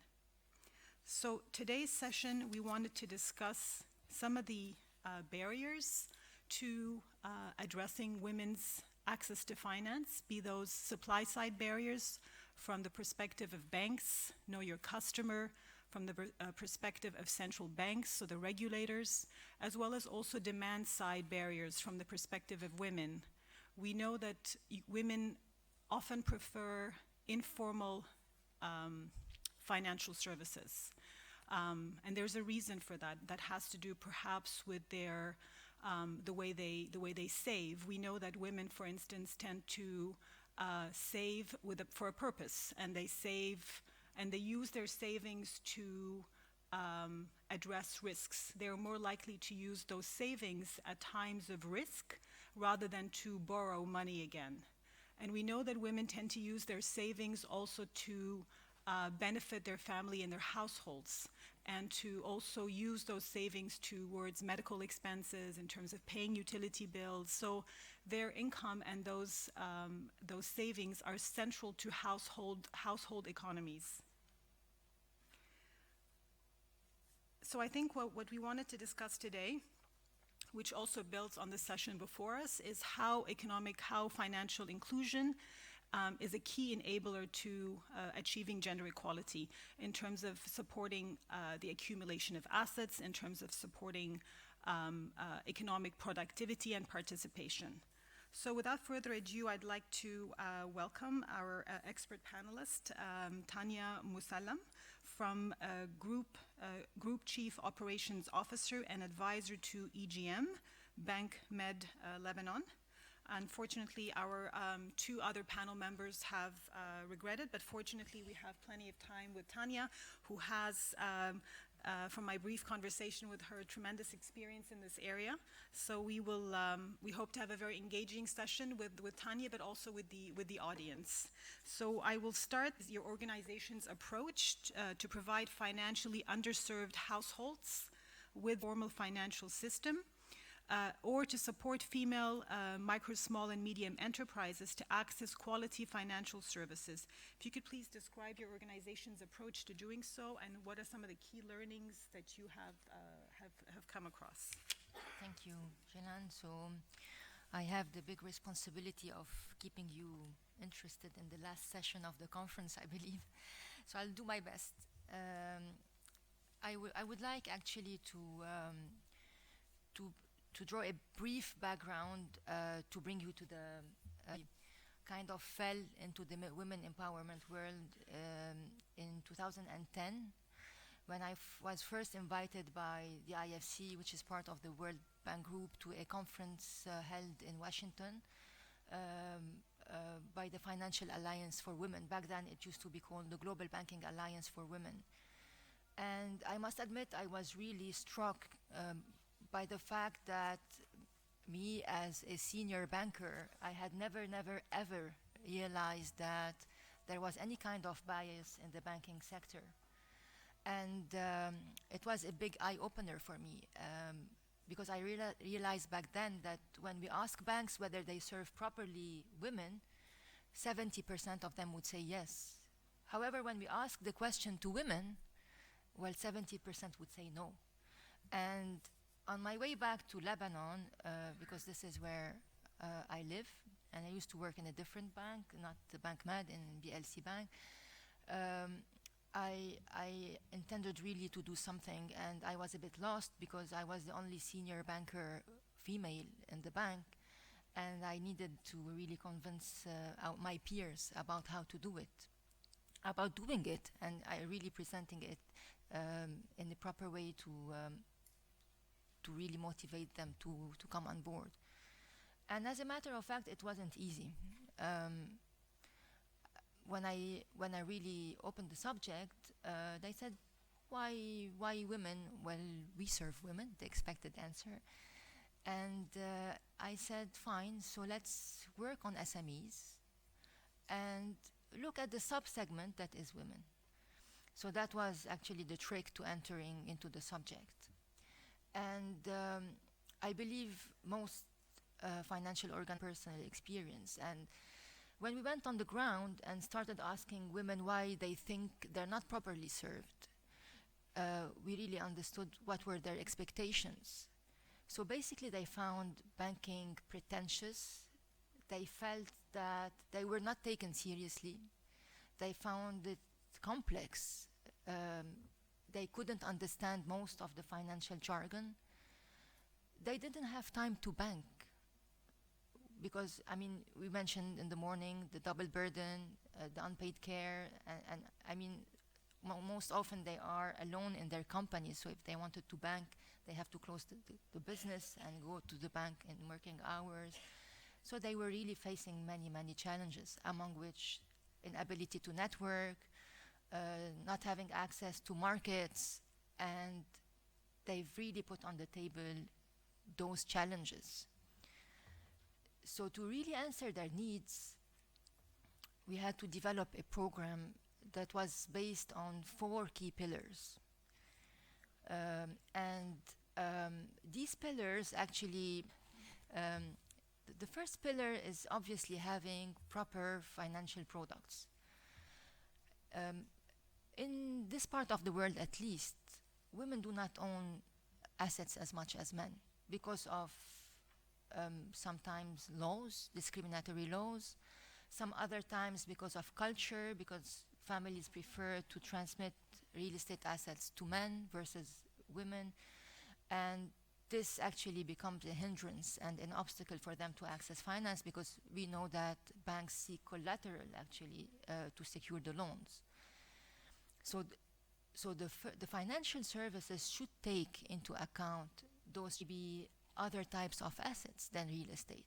So we developed back then a series of products that would allow them to access loans based on other collaterals and real estate. And we had an impediment in Lebanon, which is still in the law, by the way, whereby a mother couldn't open an account for her minor children.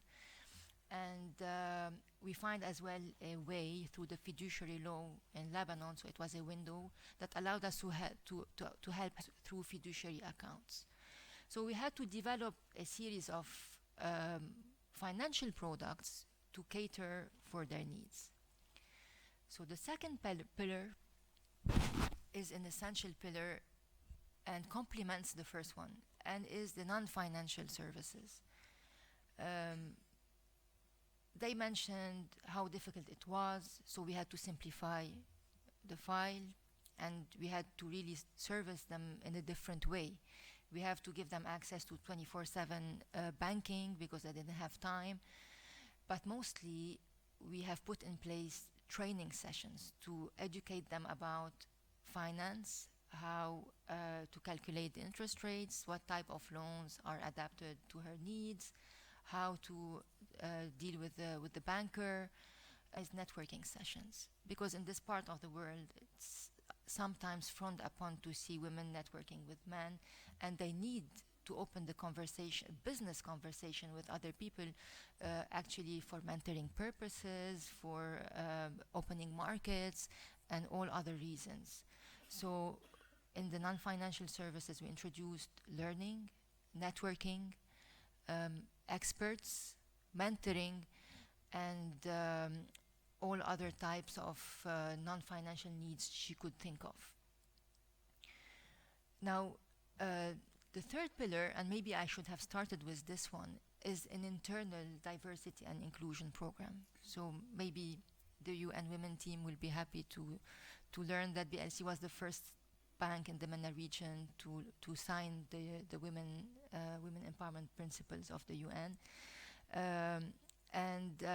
We worked a lot on internal diversity and inclusion to the likes of the examples we heard about this morning, introducing trainings on unconscious bias, introducing targets for women to reach managerial level, because we used to have a lot of women at the bottom of the pyramid, but they would never make it through to the upper levels. We started to measure gaps, pay gaps in terms of training, gaps in terms of training hours, in terms of bonuses paid, and we really wanted to become employer of choice, take care of our own women internally. Joining hands, that we can have a multiplier effect.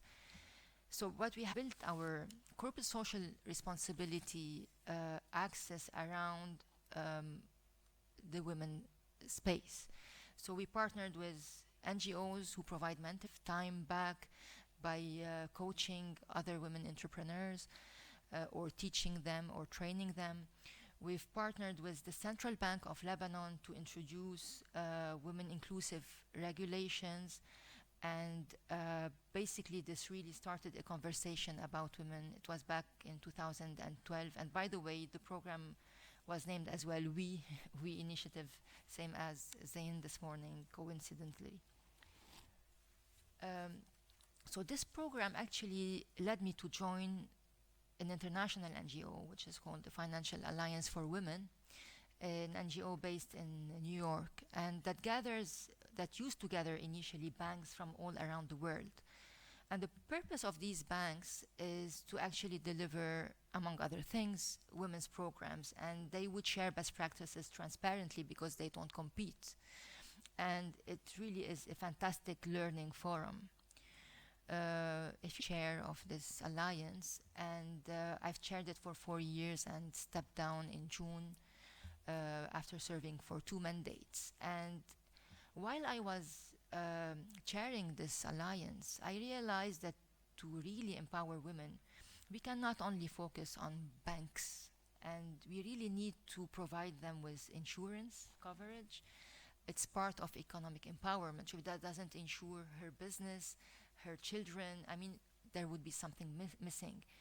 We realized as well that in the startup space, venture capital funds, investment funds, women are very much as well underrepresented, whether in accessing the funds or in the funds themselves. So we decided to introduce as well investment funds and fintechs in the alliance. We introduced as well payment companies, such as MasterCard, and so in insurance we had AXA, which is a global player. And I would like to share an example with you of the power of this ecosystem that happened actually in this alliance.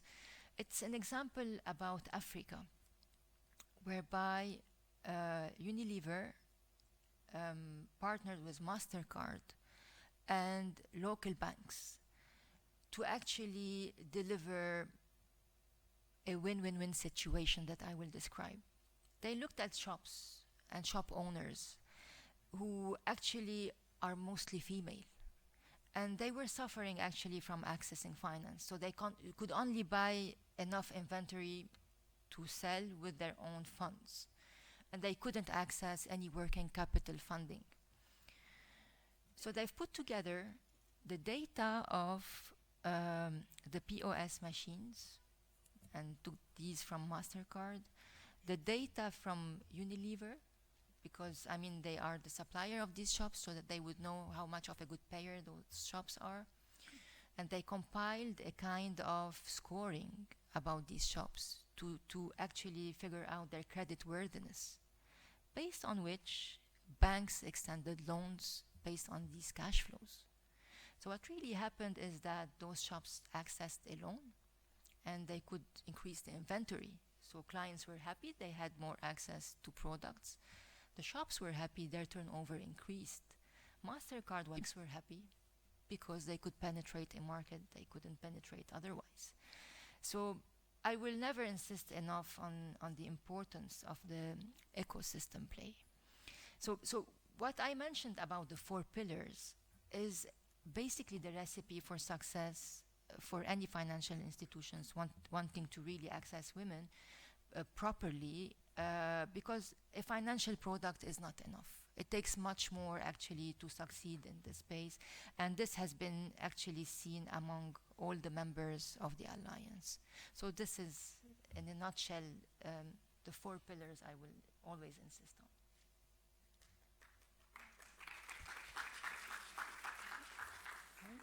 Very, very interesting and important topics, very comprehensive. Thank you so much, Tanya.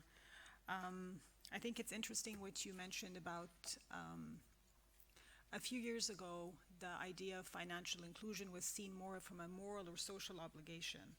And more recently, central bankers and government have started to pay attention to the importance of advancing financial inclusion and specifically addressing women's financial inclusion from the point of view, because of the spillover effects in terms of macroeconomic gains with regards to economic growth and financial stability, but also in terms of inclusive growth as well. So I think the point you touched upon about also how it has become more on the agenda of also financial regulators and banks, that's many of them. One of the important points is around assets, the accumulation of assets and the barriers that women face in terms of accumulating productive assets, which become a barrier from them to access working capital. And how, in the example that you provided, there are other ways of identifying women's creditworthiness using digital technology. So that's an interesting example of how you're able to leverage digital technology to have a know your customer, a different know your customer point, not the traditional typical assets that banks. So if you could please maybe elaborate more on how we can leverage digital technology, mobile companies, mobile network operators, to reach the unbanked, poor and marginalized women, to be able to provide them with working capital and formal financial products. Noting that it's not just a focus on credit, but also savings being a very important form of financial services. So technology is taking more and more importance in our daily lives. And again, in Africa, we have a fantastic example from a mobile operator that is called M-Pesa, that was a leader in this space. Actually, they're a telecom operator, but then they figured out a way to serve people in remote areas who could not access any bank branch. And they started through SMS, not even smartphones, like the basic text messages, to deliver some kind of services to these people around in remote areas. And it was a very successful model. And for the cash aspect, they would rely on local shops and leverage other networks than the bank's networks. So this is an interesting example from years already. But we have today much more opportunities. We hear about digital IDs. I mean, today when you go to a bank and open a bank account, you have, the most advanced bank will take at least 10 minutes to enroll you. These are like the top of the league, and in an application to open an account, because regulation is very, very stringent about compliance and so many other aspects of the banking relationship. So they have to fill in what we call in our jargon the KYC, know your customer. So digitizing governments can have an important actually impact on opening accesses to finance, such as digital ID, because with the digital ID, I mean, you don't need to have fears that women face is the complexity of this banking world, and they really want things much more simple. Another thing that can help is the e-KYC, electronic KYC. It's stored somewhere and everybody can access it, and it makes things much more efficient. But what is more interesting is probably maybe the technology such as the blockchain, because the blockchain, I mean, we touched upon real estate. Real estate is linked to a registry whereby assets are registered. And this is how we know that this asset is, for example, mortgaged in favor of XYZ bank. But if I have a sewing machine, I mean, there are no registers for sewing machine to really show the property of such a sewing machine or any type of other tool a woman can use in her business. I think blockchain can offer very interesting opportunities in this field because they can track and actually provide this type of registry in a digital manner. And I mean, based on blockchain, we can take so many other assets as collateral, and this can open a lot of opportunities as well to women.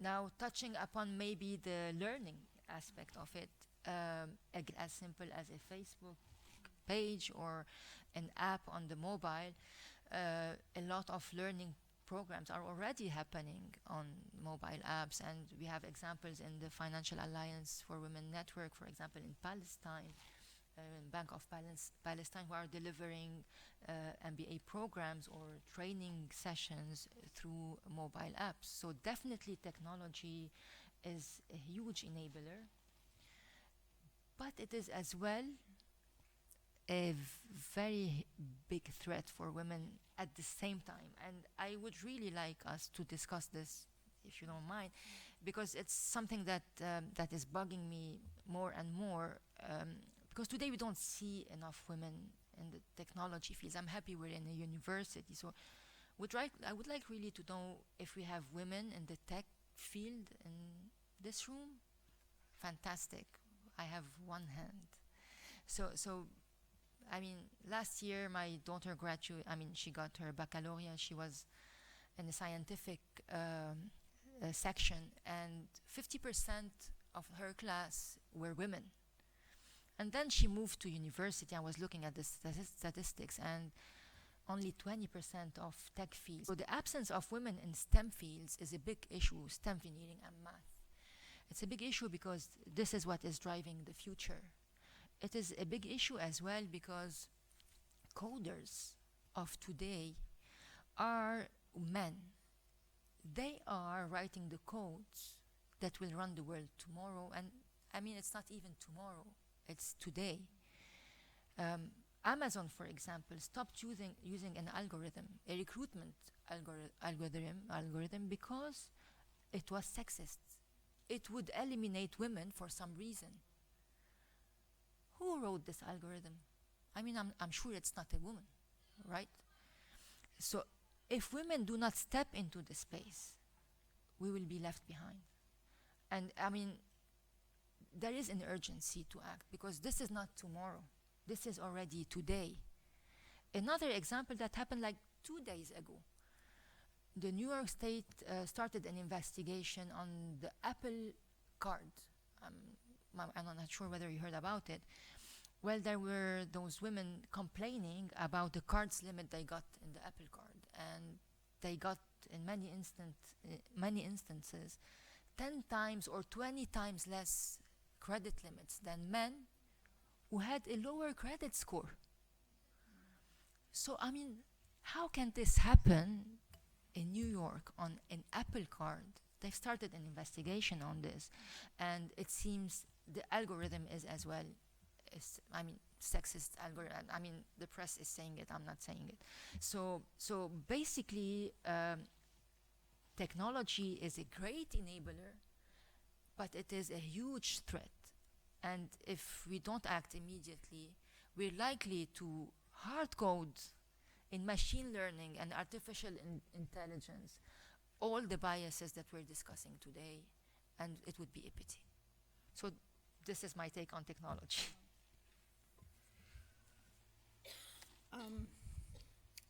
I appreciate very much what you said about the digital ID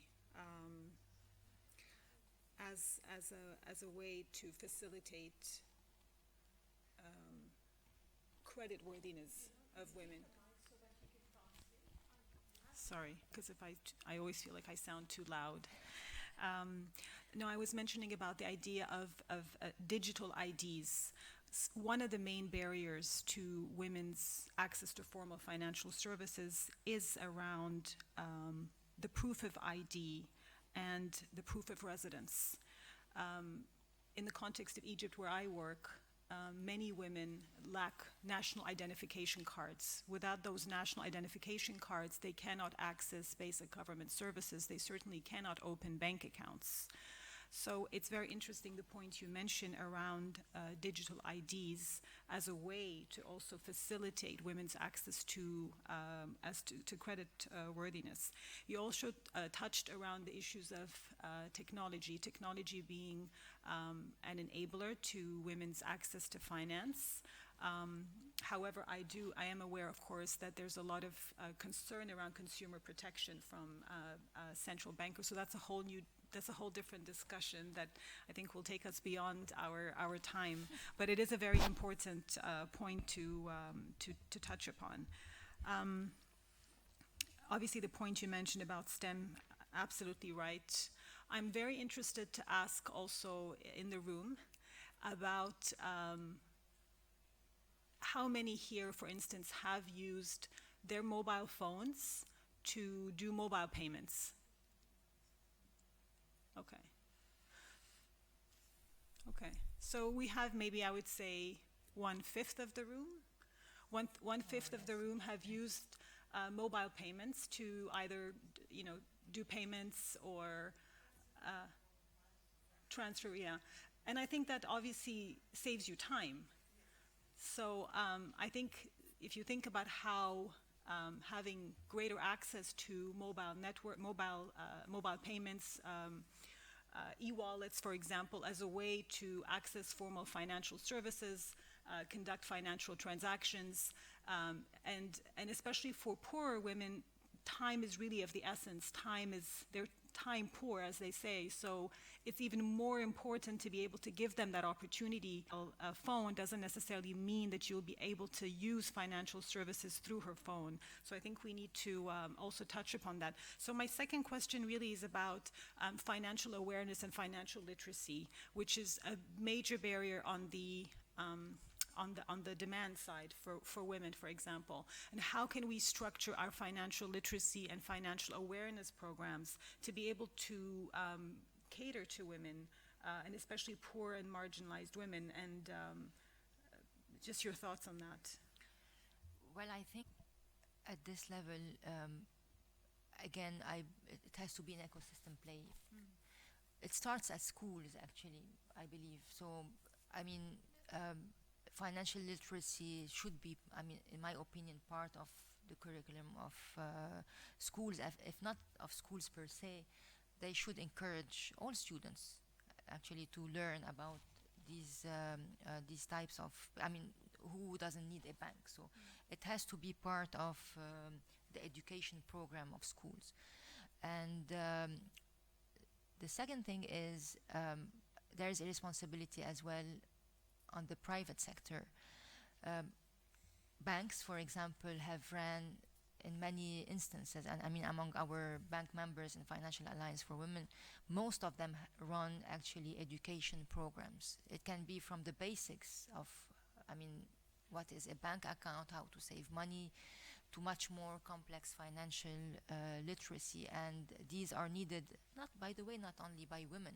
Many men do not understand the financial jargon of banks. And when we see entrepreneurs, very much often they start out of a passion for a certain product or service, and they're not by default good at finance. So literacy, actually financial literacy, is for everyone, but more particularly for women. So as I mentioned before, the third aspect we can look into is the technology, because I mean, on learning we can leverage e-learning platforms, mobile apps that can be actually audiovisual, because I mean, if literacy is low, generally speaking, maybe a local language audiovisual platform can enhance the learning as well, and this can be done at convenient times for those women, since they don't have actually as much time as we would think. So again, it's a multi-player answer.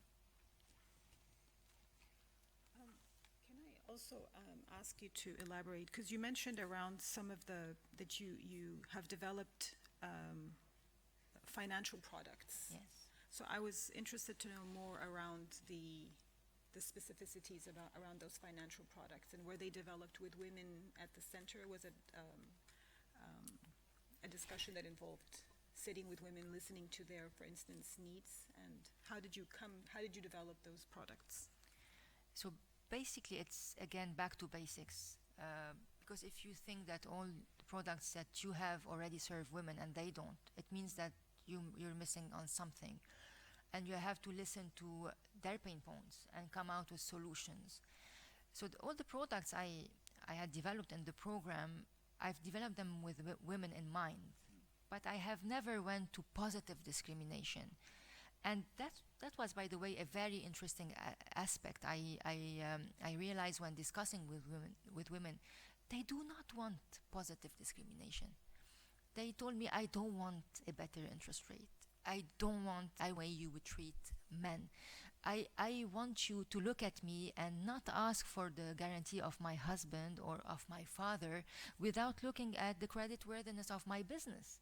I want you to look at me as a client and not as a woman. And as a matter of fact, this is how we realize how much unconscious bias we had in our frontline staff. And I hear so many stories of women. For example, I had a woman set up her own company, and she comes to the bank and asks for a loan. And the relationship officer tells her, "Oh, did you inherit this company from your father?" And I mean, it was like a conversational question, but for her, it was an insult. And you know, the relationship manager never realized he was insulting her. And so these types of issues came out when we discussed with women. So going back to the products, yes, they were gender blind, and we never really tried to have a products labeled for women or a service labeled for women. However, we designed products, for example, that are based on the cash flow of these women, because they are sometimes in the informal sector. So they don't produce financial statements, and they come to the bank and they work in the informal sector. So I mean, their revenue is cash revenue, they pay cash, so they don't even have so the product we thought of was to actually push them to open an account, transact in this account. I mean, all the revenues would go through the account and the payments, and through this we would really build a cash flow, a visibility on their cash flow and on the turnover of their business. Just a point of clarification. Yeah. So as an unregistered business, they can access loans from your bank still? So they often open an account on the personal, as an individual and not as a company. And then you'll have to explain why it's important to formalize their business. And it's a whole education process. You bring them in the pipe. And so the interesting part is that many of them used to take personal loans and not business loans, because they were in the informal sector, don't produce financial statements, so they go for a personal loan.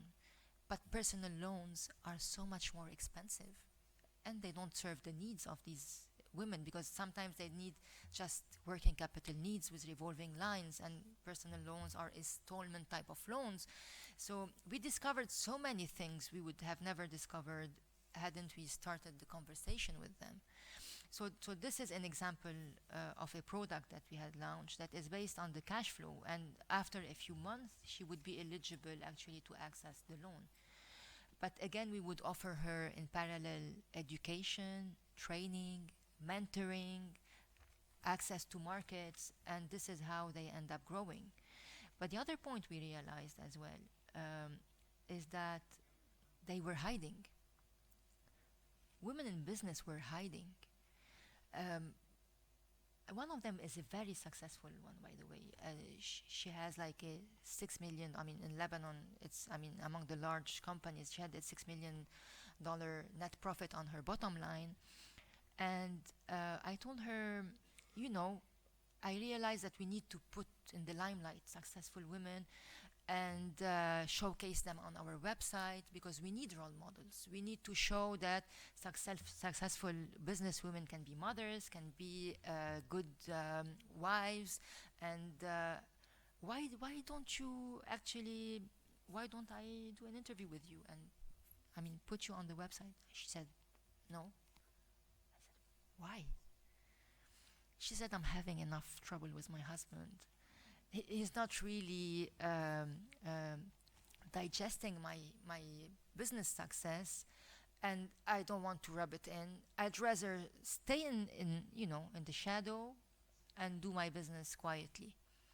So basically, yes, we have to put in the limelight successful women. Yes, it is not easy in our culture, and in all cultures, by the way. I've noticed that what we're discussing here today about culture applies everywhere, from the US to, the least developed country. But it applies with different degrees of severity, actually.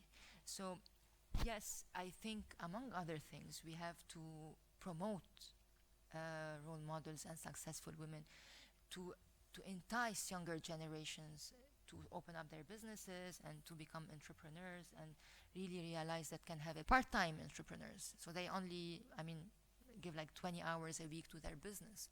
However, they still venture into entrepreneurship, and this is as well a good way to step into the entrepreneurship world while keeping some balance in your life. Something that struck me is when you point out that the women-owned businesses say, I want you to evaluate me on the credit worthiness of my business and not this. So I think that's very, we need to keep that in mind. Women are not asking for any preferential treatment. They just want to feel really, equal treatment. And our slogan was, we take you seriously. And this is how we started the program. So as we initiative, we take you seriously, because this is the majority comment we had. You banks don't take us seriously. I also found what you mentioned very interesting around how women tend to take, because of the cash flow challenges and their inability to produce financial statements, given that the majority of women-owned businesses are also in the informal economy. So they tend to take personal loans out instead of corporate loans that have a more expensive debt repayment. So that's very interesting as well. The majority of women-owned businesses are in the informal economy, and also that's an interesting point you mentioned. And of course, the point you mentioned around the importance of role models. We have half an hour left. I wanted to check if there's 15 minutes. Okay. Anybody have any questions that they'd like to ask? Please go ahead.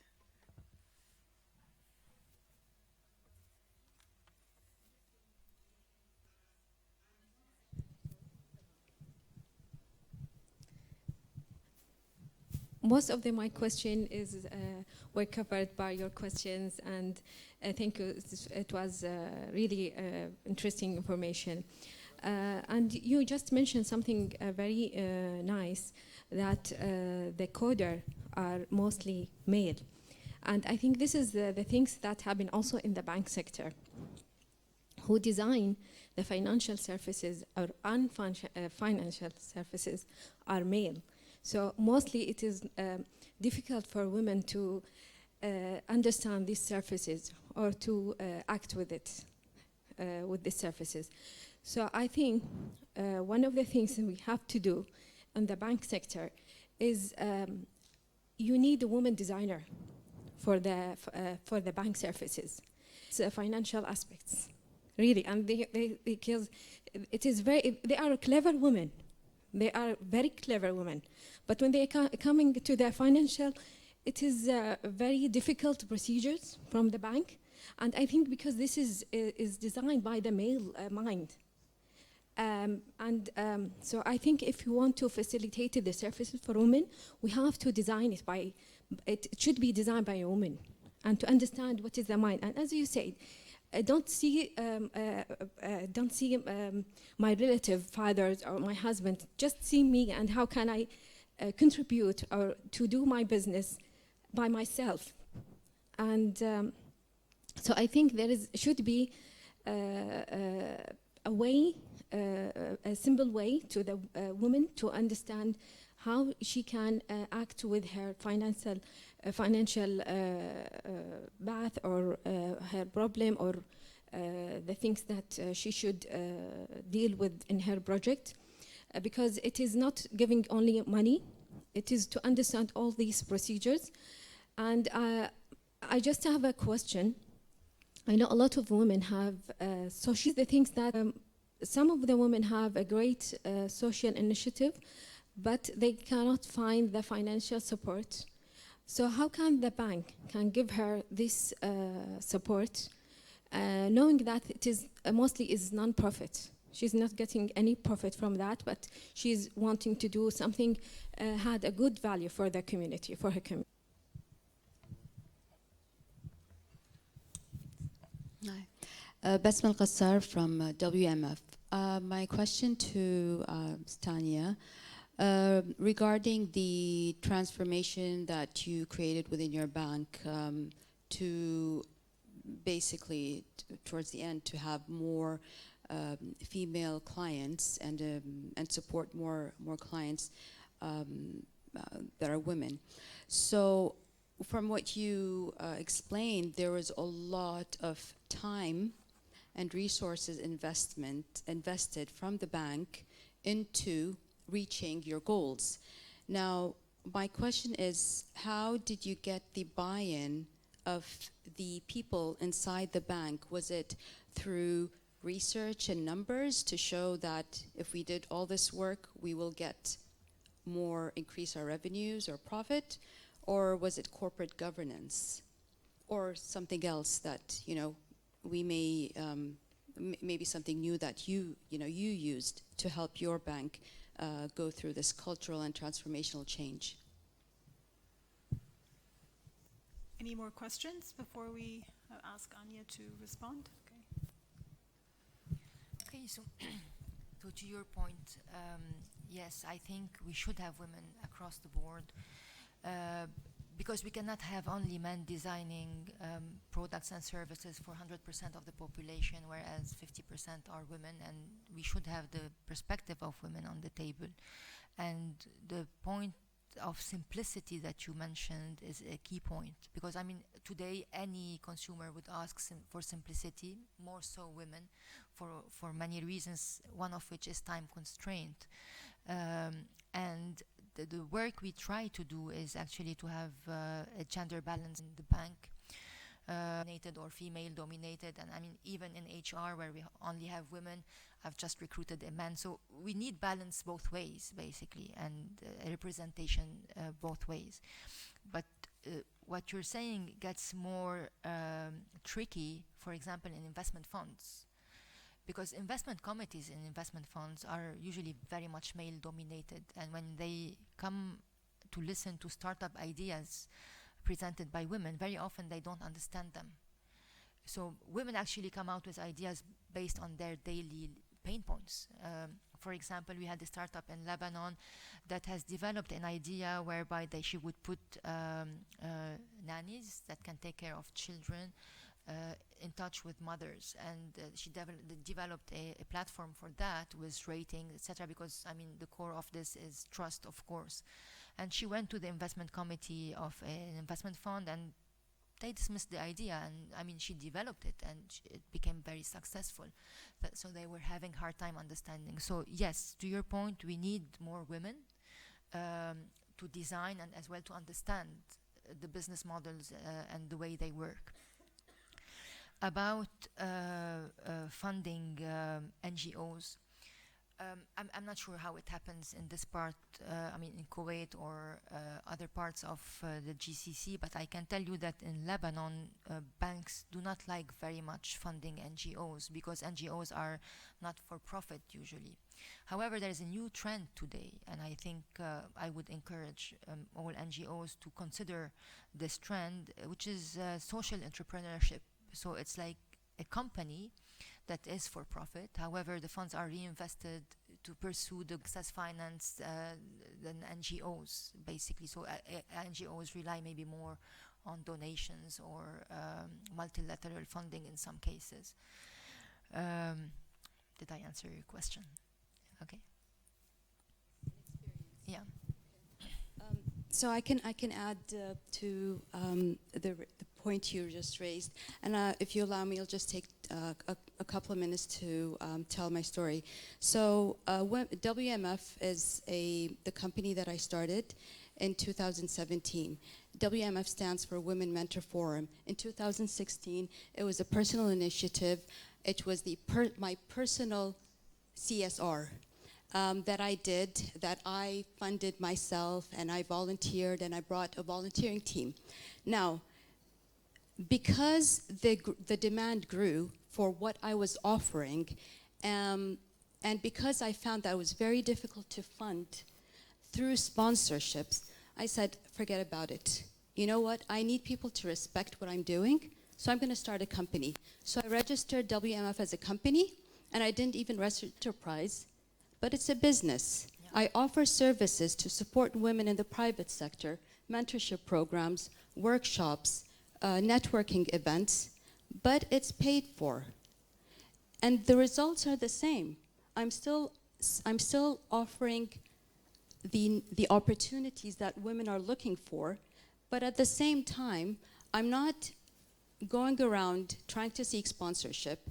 I'm not looked down as you know, a volunteering woman that's just, you know, doing something on the side, okay? No, this is a serious business, but it's a for-purpose business, not a non-profit business. It's a for-purpose business. So it took me 3 years to get to this point, but then I said, this is how it works. Another example of a for-purpose company is Ibtikar, which does programs to support, one of the programs that it does is to support women. But it's a registered company, okay? And it's well respected. So this is something that I think us women should maybe start looking into. And we do have this thing from the society where every time a woman does something for good, they look at it as you know, it's a volunteer thing. She's doing it on the side, you know, so it's not serious. And if she goes around, she's begging for money. You know what? We should just, you know, consider ourselves businesswomen and look at it that way, and look at the initiatives that we do, okay? Because us women, I mean, I think it's our motherhood, you know, instinct that kicks in, where we always want to support society. We always want to do something good. You know, but at the same time, you know what? Let's empower ourselves economically along the way. So I just wanted to share that story. I hope it helped. To your point, while we were, delivering these trainings in the program I mentioned, we started to do it for free.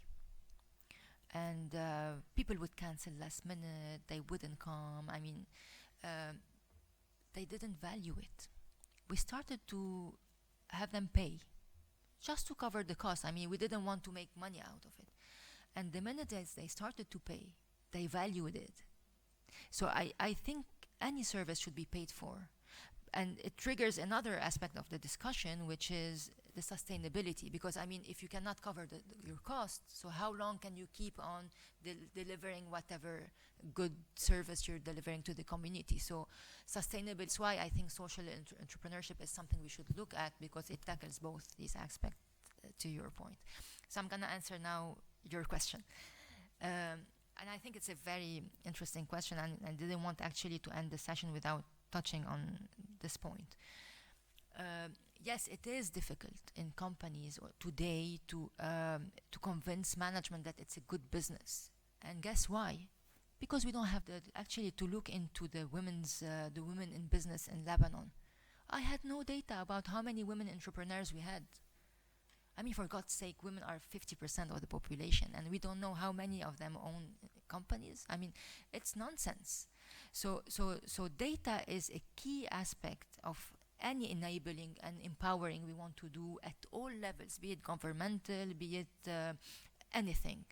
So the thing is, that's why I had to go for SMEs initially, because SMEs I had figures, and I could make the case. And so I've really loaded the SME project with the cost, and then on the side I've opened a kind of access on women without having to incur additional burden in terms of cost. And guess why? And guess what? I've implemented a baseline, measured, gender disaggregated all data, and it turned out that the program was, I mean, the women are much more loyal, and we measured all of this.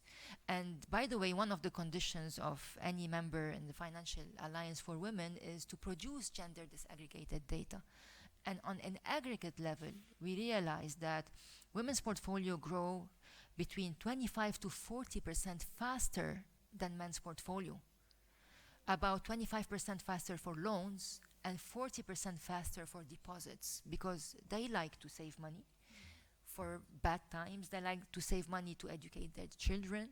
They are very good banking clients. And in terms of non-performing loans, they do 50% better than men. 50% better. So yes, I think we cruelly lack data, and it should be on the agenda of any action plan, whatever it is, because it shows inequalities. It allows us to really draw the right policies and programs and to monitor them. And basically we talk about inequalities, but we don't have a sense of what they are. Tanya, can I ask you a quick question? Do we have 15 minutes left? 5 minutes, because I'm getting different messages. Okay. I just wanted to quickly ask you whether the bank you worked for took the decision, and then this, I mean, I wanted to understand the Central Bank of London, the Central Bank of Lebanon. How did they follow suit in terms of broader regulatory initiatives that to expand women's financial inclusion? I mention this because in the context of Egypt, it was led by the Central Bank of Egypt. So the Central Bank set a target to halve the gender gap in financial inclusion by 2021, basically. And as part of that decision, or that target setting to halve the gender gap in financial inclusion, they requested from, or they instructed basically all the banks to disaggregate their data to be able to set as a baseline. And then other initiatives followed suit in terms of, for instance, providing women-owned SMEs and youth SMEs with access to finance at preferential rates. In your situation, it seems it was led by the bank itself. So my question is around how the central bank reacted to that. Well, what's really interesting is what you mentioned is the role of the private sector in leading, opening the conversation on women. And back then it was a very courageous program, by the way, because like 90% of our clients were males. and internally we had a majority of males, so the risk that was discussed in the morning by Zain about alienating the male base was real. So when But the thing is, when we launched this, it was taken so positively by the market. It really boosted our brand equity. And it triggered so many other initiatives from the civil society, from other companies, and central banks stood quiet. So we had to go and lobby and really make the case again on the macro level for them to grasp, and this is when they started to look at it. But they, till now, did not take any blunt actions to move the needle. And however, at the governmental level, and for the first time, 2 years ago, they've created a ministry for women. And we had, as I mentioned, a lot of civil society actions and creations of many NGOs, be it for mentoring, be it for violence, be it for women in politics. So it kind of radiated everywhere. And our fears actually turned out to be not founded. But I mean, it was a legitimate fear in this part of the world, which is very much chauvinistic. So, there's a car waiting to take them to the airport. Of course. I'm actually getting on that car, so I need to leave. Thank you very, very much, Tanya. It was incredibly useful and very comprehensive and very illuminating, and lots of points that I think we can spend much more time discussing. So thank you so much for thank you so much for conversing with me.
Now, should we start the wrap-up, Francis?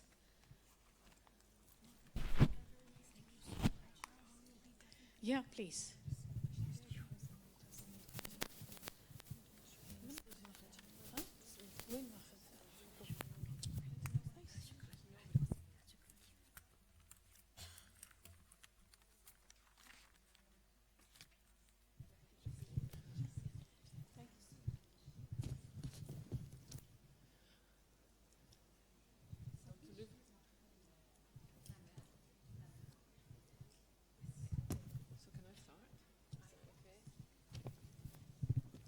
Okay, I'm going to be bossy, sorry, Malesh, seeing as there's nobody here. I mean, there's lots of very good people here, don't get me wrong, sorry. Ahlan wa sahlan. I'm going to just make a few, what I saw were some of the key points, and I hope that I will be complemented by Yannicka, and then maybe Dr. Lubna can say something about, from the point of view of Kuwait, maybe, because I was not going to touch on that. I was going to take the lessons for UNDP. So, yeah, for those that were not here, my name's Francis. I'm the gender advisor for the regional office of UNDP in the Arab States region. So I learned a lot over the last 3 days, and I would like to thank everybody who participated. It was a very rich experience, and I'm sorry we didn't have more participation from students. thank you for those who stayed. I think it showed once again that sharing experience across this region is very valuable. You know, people are a bit skeptical sometimes about the value of that, but the political session especially, I found very enriching, and I think everybody who took part in it did. And one of the other things I think we learned that there was a space to share about was that some countries have domestic violence laws and some don't. And we also have a model domestic violence law. There's a lot we can do in that space. On the data session, I think we learned that we need to make data more trusted, and including the good work that is already being done in civil society and in the universities like this one. So how do we integrate that better? Women in parliament can make a difference, but we need to help them get there, and that road is sometimes quite difficult. And one of the difficulties is the rules and regulations. And I think one of the big takeaways for me was that the United Nations needs to work with parties' laws. And we tend to avoid dealing with political parties around the parties themselves. So that's a challenge. For transformative leadership, I think we know this, but it's always good to understand that, you know, the challenge is really how we help others when we get to positions of leadership. How individuals can make a difference, but they can make a better difference if they cooperate and work with others. We can change laws. We can do it if we all work together. And we can work with the police. That's a great example from Lebanon. We can work with police and judges to help make this happen. And again, there were some really good practices in there that we can share across the region. We learned that quotas in the private sector can work, but we need to pay attention to the middle management gap. And frankly, that's a challenge in the UN too. We've done a lot of nice changes on gender parity at the top. We have a big entrance level at the bottom, and we have a massive space in the middle. So this is a challenge across all sectors, I would argue. And the private sector needs to be encouraged, pushed, cajoled, perhaps, to think about others in society, which is a bigger revolutionary question, but gender equality is a revolutionary issue. Okay, for UNDP, I'm going to take away that we keep training judges and police because it's worth it. That we keep training women too, because despite all the discussions on whether Tmkin المرأة is mustafida or la, it is. So we will keep training. Violence, and as I said, political parties. So maybe those are the areas where we can really push for some change. Individuals can make a difference, but the impact needs to be the system. And I think it was underlined in the last session, and I'm not getting it, Tanya, I'm getting it banking as a whole. It's great having alternative banking systems, but the reality is that the SDGs are asking for equal access to resources, and that means tackling the issues of inheritance laws. Thank you. Thank you so much, Francis. And from a UN Women perspective, I think what we really heard, period and year of change that is upcoming with the review of the Beijing Declaration and Platform for Action, review of Security Council Resolution 1325, SDG +5, UN Women was established 10 years ago. Of course, I have to mention that because I'm extremely proud of that and what UN Women also has been able to do with support of the women's movement globally, but also from this region. And I think really it is about recognizing the change that has been made, which we heard from extraordinary champions of advancing gender equality in the last few days, but also recognizing that there are still things that we can change and identifying those tipping points. We heard really that even in the last session that a lot of the challenges that we face globally, although they're contextualized, are very similar, and they're really about voice, choice, and safety. And the voice really is about making sure that everyone is able to vote, but is also able to speak up in the private sector, in the public sector, and really is able to influence decision making.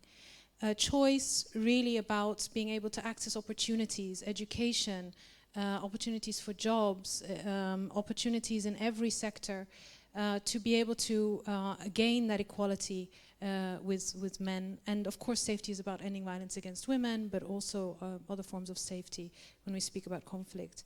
And this really is, I think, a universal, our universal areas. We spoke about key areas of engagement in women leadership and politics, finance, opportunity, regulation, quotas, the ability to to access power and to influence, and really to make sure that any leadership that we have is transformative. And I think that slide that our colleague from Oxfam, she's not here anymore, showed really highlighted the elements of the transformation that needs to take place. And of course, the change in attitudes. We spoke about violence against women and harassment, particularly, the areas of bullying on social media, the influence of social media also, and I think those are key areas that really need to be addressed and tackled. And of course, the prevalence data and measuring that. Data and statistics, the need to identify, coordinate, and analyze existing data, but also use the data to inform policy, bringing together policymakers and producers of data to really push the agenda and to make those legal changes to also women's economic empowerment and the data there to inform legal change. Let me just go on to the next area. Women's economic empowerment I won't speak to because we had a whole panel session and I think I already brought those points forward before. The legal frameworks, spoke to them briefly just now. I think the importance is about making sure that the legal frameworks end discriminatory practices. And I think this is a comment, Dr. Fadia, I think you mentioned that yesterday. And I think that really is the foundation of all legal change that needs to happen. There still are globally legal frameworks that actually are discriminatory against genders. Finally, there are some cross-cutting issues that were, within all sessions, and the last one as well, on technology, a large enabler, but also, what did you say, a great threat. And I think that's something really that I'm also taking away from this, that yes, it's about cyberbullying, violence against women, the influence of social media, but also who is actually doing the algorithms, who's doing this coding, and how does that actually shape society moving forward. We spoke about social norm change and making and creating that evidence that also supports men engagement and changing social norms within society around how men perceive gender equality and women's empowerment. So we spoke a lot about engaging men and boys across all the different areas, and I think that's another key element of work that we need to focus on. Whole of society approach, or as you were saying, an ecosystem. I think really important to identify those leverage points, those partnerships, and those moments of win-win or win-win-win, where we can actually move and scale up the interventions and be the entrepreneurs, as our colleague here were saying, rather than the ones that are, running around begging for money, but actually showing a change. Lastly, I wanted to speak of this element of sisterhood and solidarity. And I think this came out a lot also in some of the discussions across the 3 days about really coming together and supporting each other. We sometimes hear, that's not the case. I think it is the case. There's a lot of women that do want to support each other and move forward with the agenda. I think we have to, strengthen those networks that are out there, but also communicate this solidarity message constantly and consistently. It's very interesting because, when we were talking about solidarity and networks, it was just my own, thinking about feminism in where I'm from the Netherlands. And there's different waves of feminism. And actually, when I was young, I'm still not very old, but when I was young, starting university, younger, I should say that, younger, I would actually not associate myself with feminism because it didn't speak to me. And I think now that's a problem. I probably should have associated, but it didn't speak to me. So it's really about making it speak to the youth. And I think that's where we are in this moment in time, that we have to make sure that the youth, the young men and women, understand the new wave of feminism and not see it in a negative light.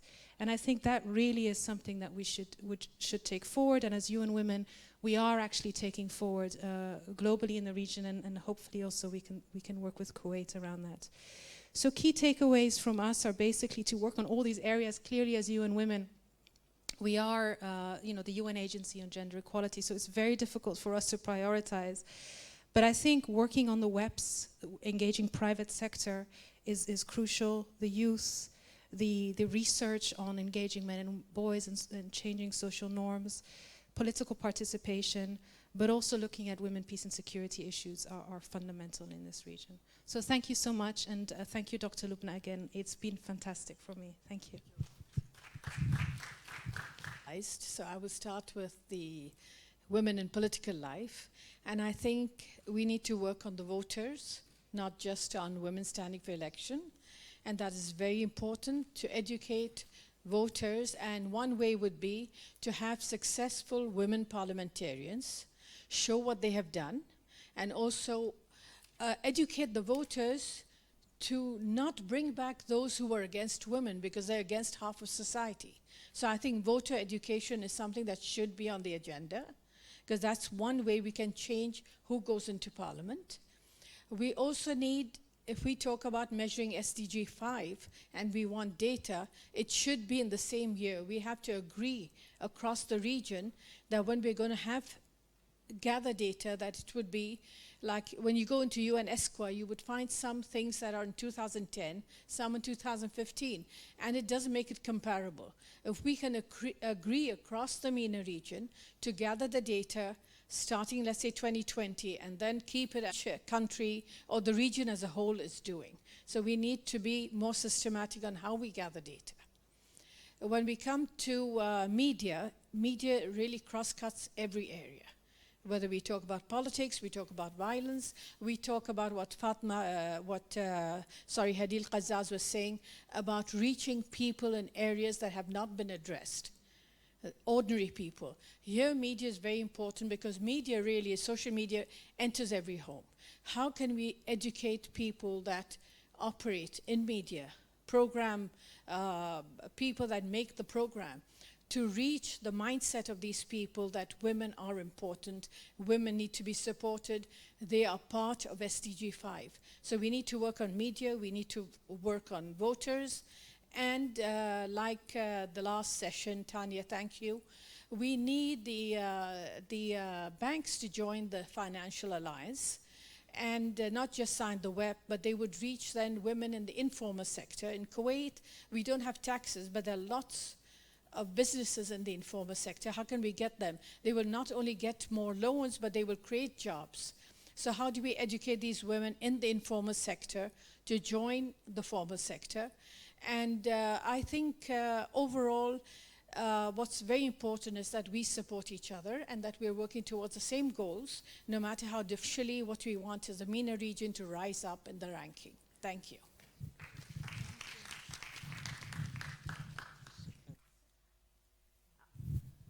There's lunch before you take off, please. Rola.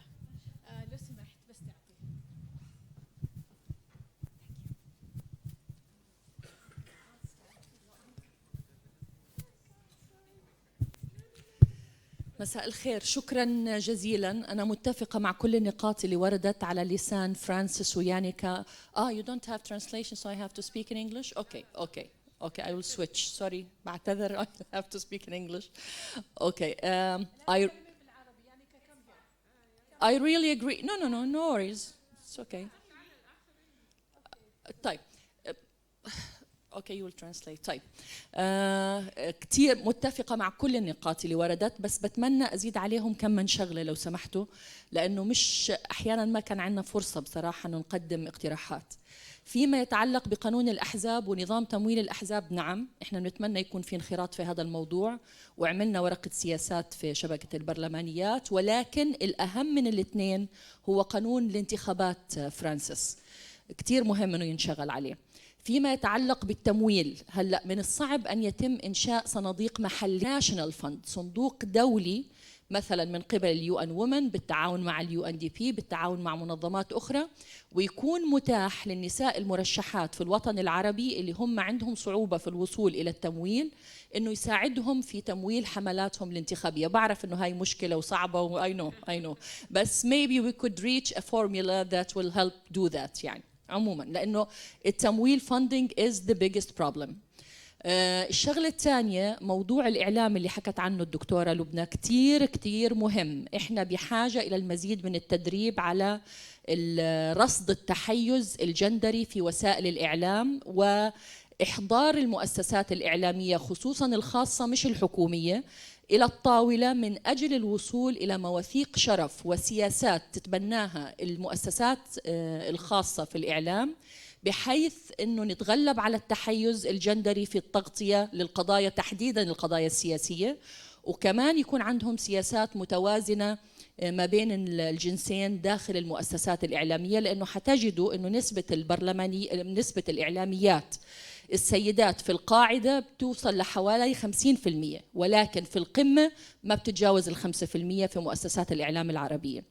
الشغلة اللي أنت أشرتي لها فرانسيس وبتفق معها 100% موضوع قوانين الإرث، وبحب أضيف معلومة في هذا الباب. هلأ المرأة مش بس بتورث النص، هذه قصة ثانية، طبعا في حالات أخرى ممكن تورث فيها مثل وأكثر، ولكن المشكلة الحقيقية إنه القاضي الشرعي لما بيجي بده يعمل فرز الإرث بيعطي عنا مثلا في القانون الأردني بيعطي الأسرة فرصة من 90 إلى 120 يوم يروحوا يتفاهموا مع بعضهم عشان الأخ يقنع أخته إنه تنازلي لي عن الورث، وبالتالي يسيطر هو على المصاري وعلى الأراضي والعقارات وما إلى ذلك. فإحنا بنتمنى أنه يكون في شغل مع الحكومات، مع منظمات المجتمع المدني، قاضي القضاء إلخ، لأنه هاي المهلة ما بدنا إياها، لأنه هاي المهلة هي اللي عم تفسح مجال للضغط الاجتماعي من قبل الإخوان الذكور على شقيقاتهم الإناث. الشغلة الثانية فيما يتعلق، الجلسة الأخيرة كانت بتطرح حسابات وشويا حكى على الاقتراض.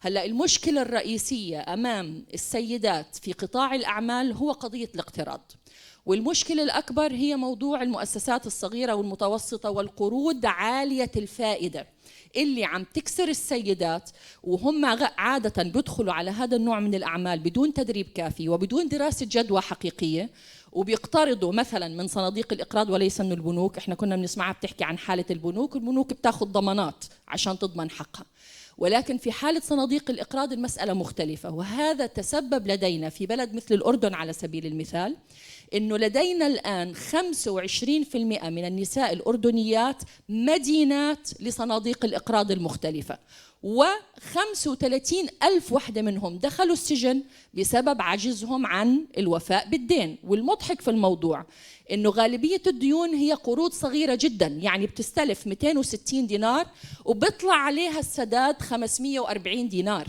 يعني ضعف قيمة المبلغ البسيط التافه اللي حصلت عليه عشان تعمل بزنس. وهذا بيستدعي بصراحة عمل الفقر في بلداننا.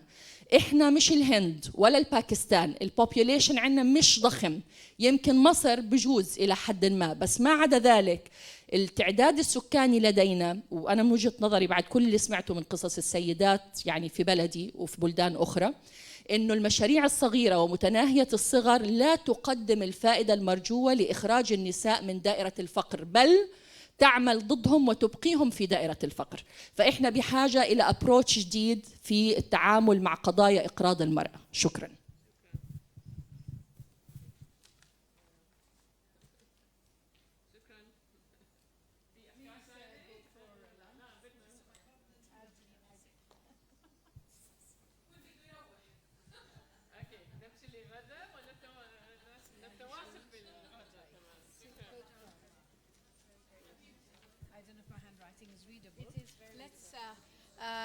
Let's have Fadia. Let's have a group picture. حورية ناخذ صورة جماعية. لو سمحتوا صورة جماعية مع المشاركين بالمؤتمر ثم الغداء. وشكرا للطالبات والطلبة اللي حضروا معنا، جزاكم الله خير.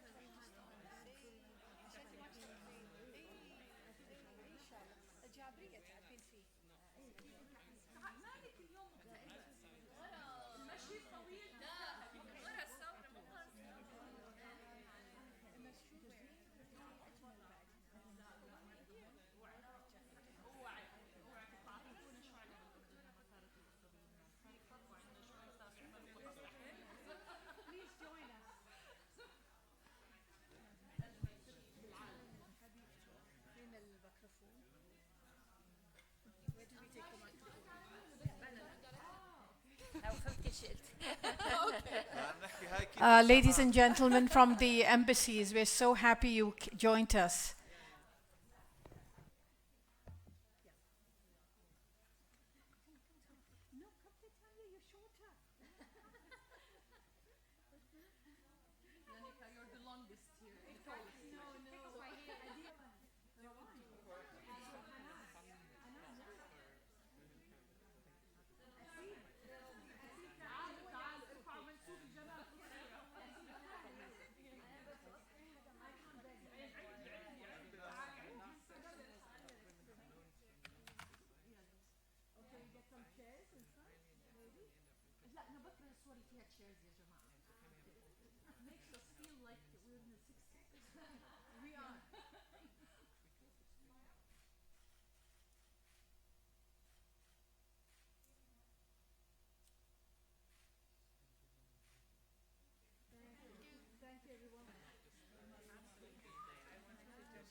اعتذروا